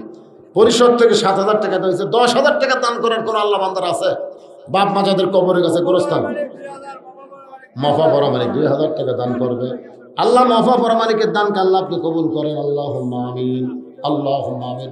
আপনারা আপনাদের বলতেছি মা বোনদের মধ্যে কেউ গেছে? মা বোনদের মধ্যে দাদাই গেছে? আপনাদের বিশ্বস্ত লোক গেছে না অন্য লোক গেছে? হ্যাঁ, বিশ্বস্ত লোক পাঠাবেন, আবার একদিক দিয়ে তুলে আর একদিক দিয়ে বিদায় নিবি। হ্যাঁ, আপনাদের মাহফিলের লোক ছাড়া কেউ যেন মায়েদের এলাকার মধ্যে যাবার না পারে, বোঝেন না? একটু মহব্বত নিয়ে দরুদ পড়েন। আল্লাহুম্মা সাল্লি আলা সাইয়্যিদিনা মাওলানা মুহাম্মদ ওয়া আলা আলি সাইয়্যিদিনা শাফিআনা লিল্লাহি তাকবীর। এখন পর্যন্ত সবচাইতে বেশি দান বুলবুল পরামানিক 10,000 টাকা ধরে কোন মারহাবা। আল্লাহ 10,000 টাকা, তোমার বান্দা বুলবুল, দেখতেও চেহারাও বুলবুল, কামও বুলবুল, 10,000 টাকা দান করেছে। আপনজন যারা কবরের কাছে আল্লাহ কবুল করেন। সাজু পরামানিক 3,000 টাকা দান করেছে। আল্লাহ সাজু পরামানিকের দানকে আল্লাহ আপনি কবুল করেন, আল্লাহ। শাহ আলম 4,000 টাকা দান করছে। আল্লাহ করবে না করছে? করবে করবে হ্যাঁ শাহুল 4,000 টাকা দান করবে আল্লাহ তার দানকে কবুল করেন আল্লাহ নেক নিয়ত থেকে আশা করা আল্লাহুম্মা আমিন কবুল করো মোদের কামনা দানকারীকে দিবেন জান্নাত আল্লাহ বিনাশ করবেন লিয়াকত আলী মাশাআল্লাহ মাশাআল্লাহ লিয়াকত আলী 5,000 টাকা দান করছে আল্লাহ লিয়াকত আলীর দানকে আল্লাহ আপনি কবুল করেন আল্লাহ নেক নিয়ত থেকে আশা করেন পরামানিক পাড়া ছোট বাচ্চারা মাইকার প্যান্ডেলের খরচা দেবে সব পরামানিক পাড়ার ছোট বাচ্চারা ছোট বাচ্চারা টাকা কোথায় পাবে রে ছোট বাচ্চারা দেখেন সাহস কি মাইক আর ডেকোরেটরের যত খরচ লাগবে সব তারা দিবে জোরে কান মারহাবা এই বাচ্চাদের জন্য আমরা দোয়া করব আল্লাহ তাদেরকে ইসলামের সৈনিক হিসেবে কবুল করে আল্লাহুম্মা আমিন আব্দুর রাজ্জাক পরামানিক 2,000 টাকা দান করবে আব্দুর রাজ্জাকের দানকে আল্লাহ আপনি কবুল করেন এবারে তো আরো উপরে গেল লিল্লাহি তাকবীর আল্লাহু আকবার আলহাস রঞ্জু পরামানিক 20,000 টাকা ধরে কোন মারহাবা মাশাআল্লাহ আমি মনে করছিলাম বুলবুলি ফাঁস না বুলবুলির উপর আছে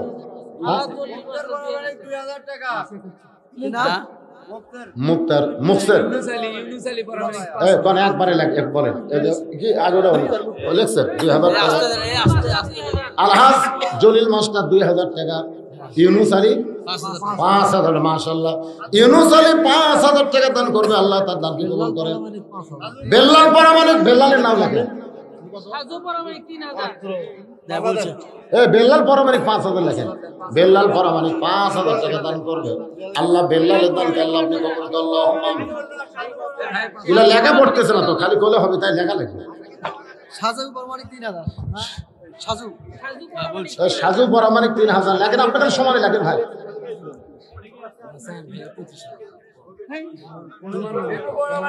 কোনো কিছু সম্পর্ক করা জোরে কোন হারাম না হালাল বিয়ার আগে কোনো সম্পর্ক করা যাবে যারা সম্পর্ক বিয়ার আগে করবে তারা হোসাইনের নেতৃত্বে জান্নাতে ঢুকবে না আর হোসাইনের নেতৃত্ব যদি না থাকে তার জন্য জান্নাত হারাম হয়ে যাবে এখন আমাদের জান্নাতের যুবকদের সর্দার হোসেন বলতেছে রে মেয়ে বিয়ার পরে আমার সঙ্গেই তোমার থাকতে হবে মেয়েটা ফোঁপায় ফোঁপায় কাঁদতেছে ওমর ফারুক বলে মা কঠিন 2টা প্রশ্নের উত্তর তুমি দিয়ে দিলা এটা তো হোসেন সহজ একটা প্রশ্ন করলো বিয়ার পরে থাকতে হবে তার সঙ্গে তুমি বলবা বিয়ার পরে সঙ্গেই থাকতে চাই তাহলে কান্নার কারণ কি জানতে চাই মেয়েটা বলে আমিরুল মুমিনিন ওই রোমের জেলখানার মধ্যে একদিন আমি স্বপ্নে আল্লাহর নবীর পবিত্র চেহারা দেখেছি আল্লাহর নবী আমার মাথায় হাত দিয়ে বলতেছে রে রোম সম্রাট কায়সারের নাতনি ঈমান গ্রহণ করার পরে এত নির্যাতন তোমাকে করা হয় তারপরেও তুমি ঈমান হারা হও নাই আমি নবী বলতেছি ইন্নাল্লাযীনা ক্বালু রাব্বুনাল্লাহু সুম্মা ইসতাকাম নিশ্চয় যারা আল্লাহকে রব হিসেবে স্বীকার করে এর প্রতি যারা কায়েম থাকবে ইস্তেকাম থাকবে তাতানাজ্জালু আলাইহিমুল মালায়েকা আল্লাহ তাদের জন্য রহমতের ফেরেশতা নাজিল করে ঘোষণা করবে আল্লাহ তাকাফ তাদের কোনো ভয় নাই ওয়ালা তাহজান তাদের কোনো চিন্তা নাই ওয়া আবশিরু বিল জান্নাহ এই দুনিয়া থেকেই আল্লাহ তাদের জান্নাতের সুসংবাদ দিয়ে দিল আমি স্বপ্নে বললাম নবী গো আমি যদি মারা যাই মরার পরে আল্লাহ আমাকে জান্নাত দিবে কিন্তু জীবিত অবস্থায় আমার কি কোনো পুরস্কার নাই নবী বলেন তুমি কি চাও আমি তখন বলেছিলাম ইয়া রাসূলুল্লাহ যদি রোমের জেলখানা থেকে কোনোদিন মুক্ত হই আর যুবতী অবস্থায় একজন স্বামী ছাড়া তো মেয়ের কোনো গতি হয় না আর আমার স্বামী হিসাবে আপনার নাতি হোসেনকে আমি হিসাবে পাওয়ার চাই যেই মাত্র কইছে আপনার নাতি হোসেনকে স্বামী হিসাবে পাওয়ার চাই সঙ্গে সঙ্গে নবীর দু চোখ দিয়ে দর দর করে পানি পড়তেছে নবী যেন আমারে বুঝাই দিল হোসেনের জীবনে এমন একটা কঠিন মুহূর্ত থাকবে যে মুহূর্তের নাম হলো কারবালা যেই মুহূর্তের নাম হইল কারবালা হোসেন দাদি আল্লাহকে লক্ষ্য করে মেয়েটা বলতেছে রে হোসাইন আপনি 3 নম্বর প্রশ্ন করেছেন বিয়ার পরে আমার সঙ্গেই তোমার থাকতে হবে আপনি একজন মেয়ের নাম কি জানেন তার নাম হলো রহিমা আইয়ুব নবীর সুখের সময় অনেক বিবি তার সঙ্গে ছিল কিন্তু যখন অসুস্থ হয়ে গেল রোগী হয়ে গেল গোটা দেহ যখন ঘা হয়ে গেল আইয়ুব নবীর দেহের দুর্গন্ধ মানুষ সহ্য করতে পারে না এ কারণে জঙ্গলে রেখে চলে আসলো। দুনিয়ার কেউ আইয়ুব নবীর সঙ্গে ছিল না, কিন্তু একজন বিবি তার সঙ্গে ছিল, তার নাম হলো রহিমা। রহিমা যেমন আইয়ুব নবীর সঙ্গে সব সময় থেকেছে, ঝুঁকের দিনেও দুঃখের দিনেও, আমিও তেমন আপনার সঙ্গে থাকতে চাই। সঙ্গে সঙ্গে হোসেন বলতেছে, বাবা এই মেয়েটাকে বিয়ে করাতে আমার কোনো আপত্তি নাই। ওই মেয়েটার সঙ্গে হোসেন রাদিয়াল্লাহু আনহু বিয়ে হলো। মেয়েটার নাম হলো শাহের বানু। কলিজার টুকরা আলী আসগরকে নিয়ে যখন ফরাত করে তাঁবুর ভিতরে, আলী আসগরের কণ্ঠ শুয়ে গেছে, মায়ের স্তনের মধ্যে কোনো দুগ্ধ নাই। শাহের বানু স্বামীকে ডাকতে বলে, স্বামী গো, আমার আলী আসগরকে ফরাতকুল থেকে এক ফোঁটা পানি পান করে নিয়ে আসে। হোসেন বলে, রে বিবি, তুমি তোমার আলী আসগরকে নিয়ে এখান থেকে চলে যাও, কারণ ইয়াজিদের লোকেরা তোমাদের সঙ্গে শত্রুতা করতেছে না, করতেছে আমার সঙ্গে। আমাকে একা রেখে তোমরা সবাই চলে যাও। শাহের বানু বলে, স্বামী গো, বিয়ের দিন আপনি 3 নম্বর প্রশ্ন করেছিলেন, আমার সঙ্গেই তোমার থাকতে হবে। আজকে কারবালার কঠিন মুহূর্তে আমি আপনাকে ছেড়ে যাব না। দরকার হলে আমার সন্তানকে আমি কুরবানি দিব, কিন্তু আমার স্বামীর সঙ্গ আমি ত্যাগ করবো না। বাজান গো, হোসেন রাদিয়াল্লাহু হত্যা করে কারবালার প্রান্তরে দেহ রাইকা মাথা নিয়ে যখন ইরাকে চলে যায়, তখন যে মেয়েটাকে হোসেন 3 নম্বর প্রশ্ন করেছে, বিয়ের পরে আমার সঙ্গেই থাকতে হবে, সেই বউটা হোসেন রাদিয়াল্লাহর পাশে বসে, মাথা নাই, গোটা দেহ আসলের মধ্যে নিয়ে রক্তের উপরে হাত দেয়, বলে, স্বামী গো, বিয়ের সময় 3 নম্বর প্রশ্ন করেছিলেন, আমার সঙ্গেই তোমার থাকতে হবে, আমি শেষ পর্যন্ত আপনার সঙ্গেই থাকলাম। এখন আপনি শুনে নেন, আপনি যখন জান্নাতে যুবকদের সর্দার হবেন, আমি জান্নাতেও আপনার সঙ্গে বউ হিসাবে থাকতে চাই। আজকের আলোচনার ভিতর দিয়ে নারী পুরুষকে সমন্বয় করে আমি যে কথা বুঝাবার চাইছি, ও মায়েরা যারা পর্দার অন্তর আছেন, আপনাদের পর্দার কথা বলা হয়েছে, লিয়াবলুয়াকুম আইয়ুকুম আহসানু আমালা, তোমাদের সুন্দর আমল পরীক্ষা করা হবে। মেয়েদের সুন্দর আমল হলো পর্দা, আর পুরুষের সুন্দর আমলটা হলো আল্লাহর জন্য নিজের জীবনকে কুরবানি করা। এই 2টা বিষয় শিক্ষা নেবেন রে যুবকেরা। চারিদিকে বাতিল অন্ধকার আমাদের দিকে আসতেছে। এই অন্ধকার অমানুষকে দূর করতে গেলে আল্লাহর কোরআনের আলো ছাড়া কোনো সময় দূর করা যাবে না। আর কোরআনের আলো যদি আপনারা পেতে চান, তাহলে তাবারাকাল্লাযী বিয়াদিহিল মুলক, আমার আল্লাহ রাজত্ব, আল্লাহর কর্তৃত্ব ছাড়া এটা কখনোই আমাদের জন্য সম্ভব না। ধরে কোন কথা ঠিক ঠিক না? আমরা বিশ্বাস করব সমস্ত ক্ষমতার মালিককে। আল্লাহ যদি নমরুদের চুলা শান্তির বাগান বানাবার পরে, আল্লাহ যদি দরিয়াকে রাস্তা বানাবার পরে, আমাদের সে আল্লাহ ওই আমেরিকার এশিয়ার অ্যাটম বোমকে তরমুজ ভাঙ্গি বানাবার পারে কি পারে না? ধরে কোন পারে কি পারে না? ওরা বিমান থেকে অ্যাটম বোম মারবে, বাংলাদেশের মাটির পরিস্থিতি পরিবেশে ওই বোমটা মাটি পড়ে সবুজ রঙের মিষ্টি তরমুজ হয়ে যাবে। তরমুজ কিনতে 40 টাকা কেজি, আর একটা বোম যদি তরমুজের মতন পড়ে থাকে, আমাদের ছেলেরা বাড়ির থেকে চাকু নিয়ে যায়, ওই বোম কাটবে, বোম কাটা থাকে তরমুজের মতন লাল। ওরা দূর থেকে দূরবীন যন্ত্র দিয়ে দেখবে বাংলার মুসলমানের দামান ছেলেরা অ্যাটম বোম কাটে তরমুজের মতন খাইতেছে। আমার আল্লাহকে এটা পারবে কি পারবে না? যখন ইমাম মেহেদী আসবে, ঈসা আলাইহিস সালাম আসবে, তখন ওই আমেরিকার শের অস্ত্র দিয়ে ওরাই মরে যাবে, আমাদের লাগা লাগবে না ভাই। ওরা মুসলমানকে মারার জন্য বোম বানাছে, ওই বোমটা আল্লাহ ওদের দেশেই ফুটাবে। যেমন চীন কয়েকদিন আগে বলেছিল কোরআনকে সংশোধন করা লাগবে, কোরআনকে সংশোধন করার আগে করোনা ব্যারাম দিয়া আল্লাহ ওদেরকে সংশোধন করতেছে। সেদিন ফেসবুকে দেখলাম চীনের বর্তমান যিনি প্রধান, তিনি মসজিদের মধ্যে এসে মুসলমানের ইমামকে বলতেছে, আমাদের জন্য দোয়া করেন, আমরা যেগুলো করবার চাইছি একটাও করব না। আল্লাহর বান্দারা খেয়াল করেন, আজ পর্যন্ত মুসলমানের মধ্যে কোনো করোনা ব্যারাম ধরা পড়ে নাই, ভাইরাস ধরা পড়ে নাই। যা পড়ছে চীনের বৌদ্ধদের মধ্যে। এখন থেকে বিশ্বাস করা লাগবে এইরকম মারাত্মক মারাত্মক বেদি কাফের বেঈমানদের উপর আসবে, তখন কোনো বোমের দরকার হবে না। ধরে কোন ঠিক না? আল্লাহ পাক আমাদের সকলকে বুঝ মোতাবেক আমল করার তৌফিক দান করুক। সকলে বলে আল্লাহুম্মা আমিন। ভাইজান, যিনি যেখানে যারা আছেন, আপনাদের জন্য তাবারকের কিন্তু ব্যবস্থা আছে। আমরা তাবারক পাই এখন সব ভুলে যাবেন। অবস্থান সমস্ত গ্রামের কবরস্থান। জি জি, খালি সমস্ত গ্রামের নয়, সমস্ত এলাকা, হ্যাঁ, সমস্ত ইউনিয়ন, সমস্ত পৌরসভা, অল ওয়াল বলা যায় না? হ্যাঁ। 2000 টাকা দিতে একটু বলি। কে? বাইজিদ হাজি নগদ নগদে 2000 টাকা দান করেছে, আল্লাহ তার দানকে কবুল করে। লুৎফর 1000 টাকা দান করেছে, আল্লাহ তার দানকে কবুল করে। আল্লাহুম্মা আমিন।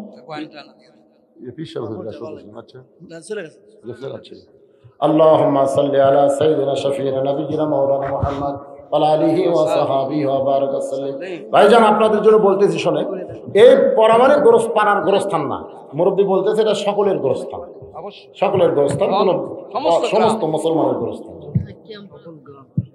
ঠিক আছে, মাইক না না, এটা খুলে দিলাম। এই একটা আছে ওইটা দেন।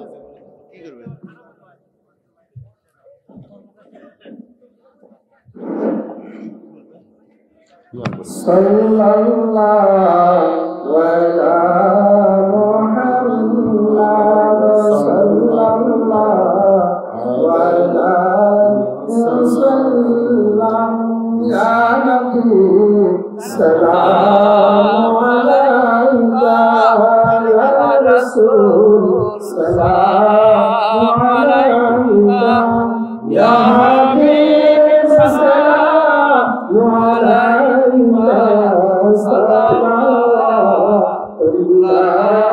আলাইহি নবীজির কিতাব দুল্লাহ নবীজির মাতা আমিনা নবীজির বদলা কালিমা নবীজির রওজা মদিনা ইয়া নবী সালাম আলাইকা ইয়া রাসূল সালাম আলাইকা ইয়া হাবিব সালাম আলাইকা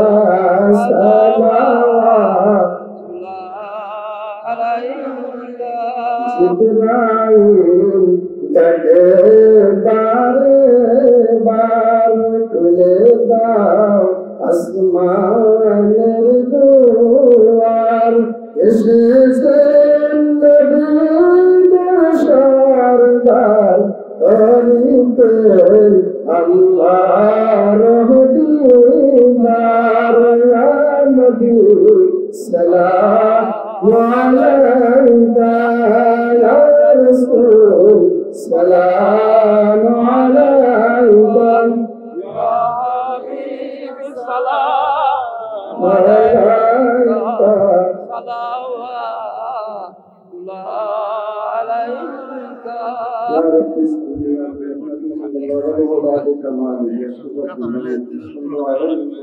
ঠিক আছে। اللهم صل على محمد وعلى ال محمد كما صليت على ابراهيم اللهم بارك على محمد وعلى ال محمد كما باركت على ابراهيم وعلى ال ابراهيم। আপনারা একটু পূর্ব পশ্চিম একটু মাঝখানে ফাঁকা রেখে বসেন, কাতার করে বসেন। হ্যাঁ, কাতার করে বসেন, এনারা তাবারক দিবে আপনাদের সকল। সবাই একটু কাতার হয়ে বসেন, সুবিধা হবে। হ্যাঁ, বসেন বসেন, একটু খালি যেখানে আছেন একটু খালি ওখানে ঘুরে ঘুরে বসেন।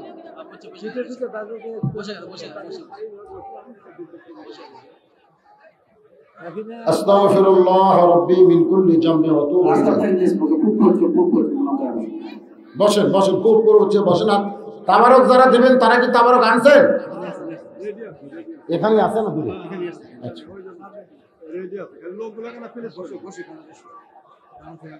দোয়ার ফাঁকি দিয়ে দিন, দোয়ার সাথে তো চলবে তোমার ভিতরে ছাড়াও দিলেও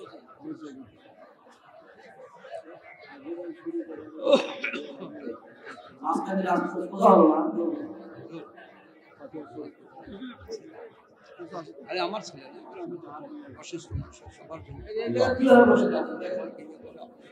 আমাদের জন্য দোয়া করি। আমরা একটু খেলে মানে তোমার একদম শেষ হলে মনোদার শেষ করে সবাই হাতে আসলে পরে দোয়া হবে। আর মোনাজাতের পরে আমার লেখা একটা বই আছে, অত্যন্ত গুরুত্বপূর্ণ বই, সুন্নাতের বাগান। মাত্র 30 টাকা হাদিয়া যে পাশে আমার হুজুর বসে আছে, আমি সাহেব বসে আছে, তার কাছ থেকে আপনি নিতে পারবেন। বিচ্ছিন্ন অবস্থা করছেন, আপনি বিচ্ছিন্ন অবস্থা বসে আছেন। রাস্তার উপর যারা দাঁড়িয়ে আছেন তারা একটা বসে পড়েন। যদি কোনো কারণে আপনি সাইডে যেতে হবে। লাইন বাই তো দাঁড়িয়ে আছেন তো এ হুজুরের অর্ডার না পর্যন্ত দেন না। হ্যাঁ হ্যাঁ বিচ্ছিন্ন অবস্থা লাইন ঠিক মতো হয় না, আপনার দরকার লাইন লাইন ঠিক মতো হয়নি বলে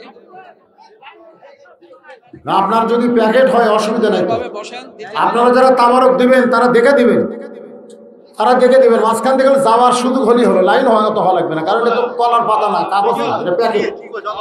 প্যাকেট দিয়ে দিবেন সবার। আর আপনারা যারা তাবারক দিচ্ছেন তারা জবান বন্ধ করে দিবেন, কোনো হইচই করবেন না, কারণ একদিকে মোনাজাত চলবে, একদিকে তাবারক দেওয়া চলবে।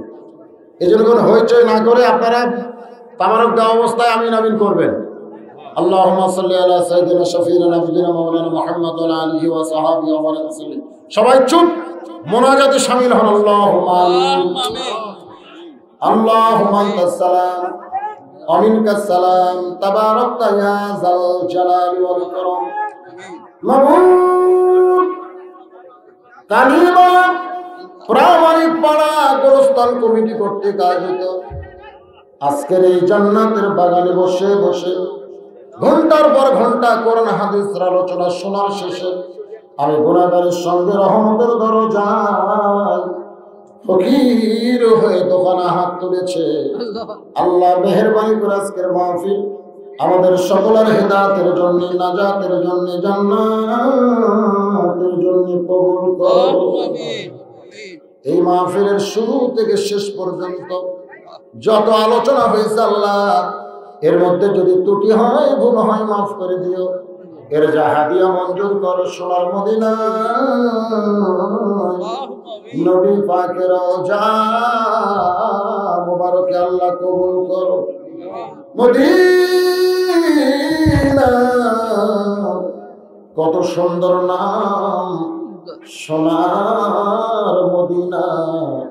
এই মদিনার মানুষটা যে কত সুন্দর, ইমানের হালে কেউ যদি একবার চাঁদ মুখটা দেখতে পায়, তার জন্য আল্লাহ জাহান্নামের আগুন হারাম বানায়া দেয়। কত স্বপ্ন দেখেছি জীবনে, এমন একটা স্বপ্ন আমাদের দেখার তৌফিক দিও আল্লাহ, যে স্বপ্নে নবীজির সোনামুখ আমাদের নসিব হয়ে যায়।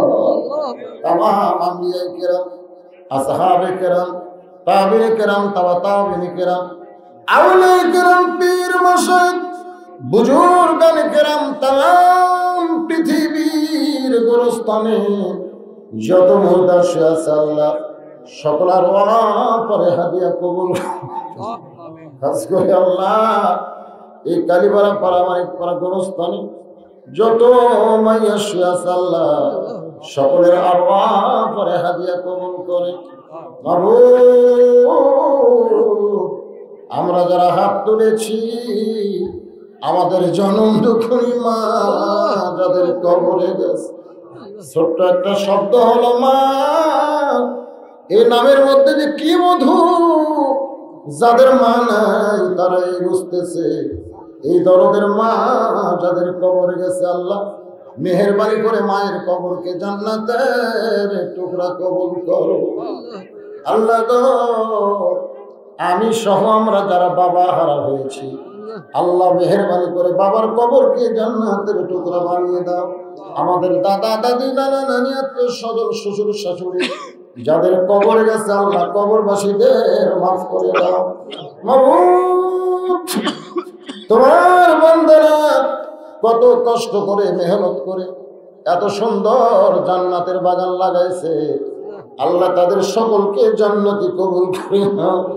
আল্লাহ তাআলা আগামী বছর মাহফিল হবে, এই নিয়তে 4 ভাই 25,000, আল্লাহর একজন বান্দা 20,000, একজন 10,000, অনেকে 5,000, 5,000, 2,000, 1,000, এমনকি গামছার মধ্যে 10টা টাকা দিয়ে হলেও যারা মাহফিলের জন্য সহযোগিতা করেছে আল্লাহ তাদের সকলকেই জান্নাতি কবুল করো। ও দরদি আল্লাহ, আজকের মাহফিলের সম্মানিত সভাপতিকে আল্লাহ কবুল করো, সহসভাপতিকে আল্লাহ কবুল করো। আমার ডান পাশে মুরব্বী বসে দোয়া চেয়েছে আল্লাহ তাকে কবুল করো, সেক্রেটারি কবুল করো, সহ সেক্রেটারি কবুল করো। মাবুদ এই মাহফিল কমিটি, গোরস্থান কমিটি, মসজিদ কমিটিকে আল্লাহ তুমি কবুল করো। আল্লাহ আজকের মাহফিলে আল্লাহ আলেম ওলামা মাহফিজ সাহেব হাদিস সাহেবদের কবুল করো, মুরব্বীদের কবুল করো, যুবকদের কবুল করো, কচি কাঁচাদের কবুল করো। মাবুদ পর্দার অন্তরালে আমার মা বোনেরা আবিদা সালিহা পর্দানশী কবুল করে মা ফাতেমার সঙ্গে তাদের জান্নাত দিও। আমি সহ আমরা যারা অসুস্থ অবস্থায় আল্লাহ আমাদেরকে সুস্থ করে দিও। প্রত্যেক বছর কালীবালার বান্দারা এরকম করে সুন্দর একটা মাহফিল করতে পারে এমন ইমানি শক্তিদেরকে দান করে দিও। গোটা বিশ্বের মুসলমানকে আল্লাহ তুমি হেফাজত করো। আল্লাহ আমার বাংলাদেশের প্রতি রহম করো, খাস করে বাংলাদেশের বগুড়া জেলা। আল্লাহ তাআলা এই কালীবালা এলাকা আশেপাশ থেকে যারা এসেছে গোটা এলাকার উপরে রহমত বরকতের দরজা খুলে দাও। আসমানের বেলা আসমানে নাও, জমিনের বেলা জমিনে দাবায় দিয়া আল্লাহ রহমত বরকত দিয়া তুমি হেফাজত করো। আল্লাহ কত মানুষের জানাজার নামাজ আমরা পড়েছি, এই 2 হাত দিয়ে কত কবরে আমরা মাটি দিয়েছি। একদিন আমরা সবাই মরে যাব। যেদিন আমাদের মরণ হবে দিনটা যেন জুমার দিন হয়, মাসটা যেন রমজান মাস হয়। ইমানের সাথে ইজ্জতের সাথে দুনিয়া থেকে বিদায় নেওয়ার কালে আমাদের জবানে জারি করে দিও লা ইলাহা ইল্লাল্লাহু মুহাম্মাদুর রাসূলুল্লাহ সাল্লাল্লাহু আলাইহি ওয়াসাল্লাম। আসসালামু আলাইকুম ওয়া রাহমাতুল্লাহি ওয়া বারাকাতুহু। যারা বই নেবেন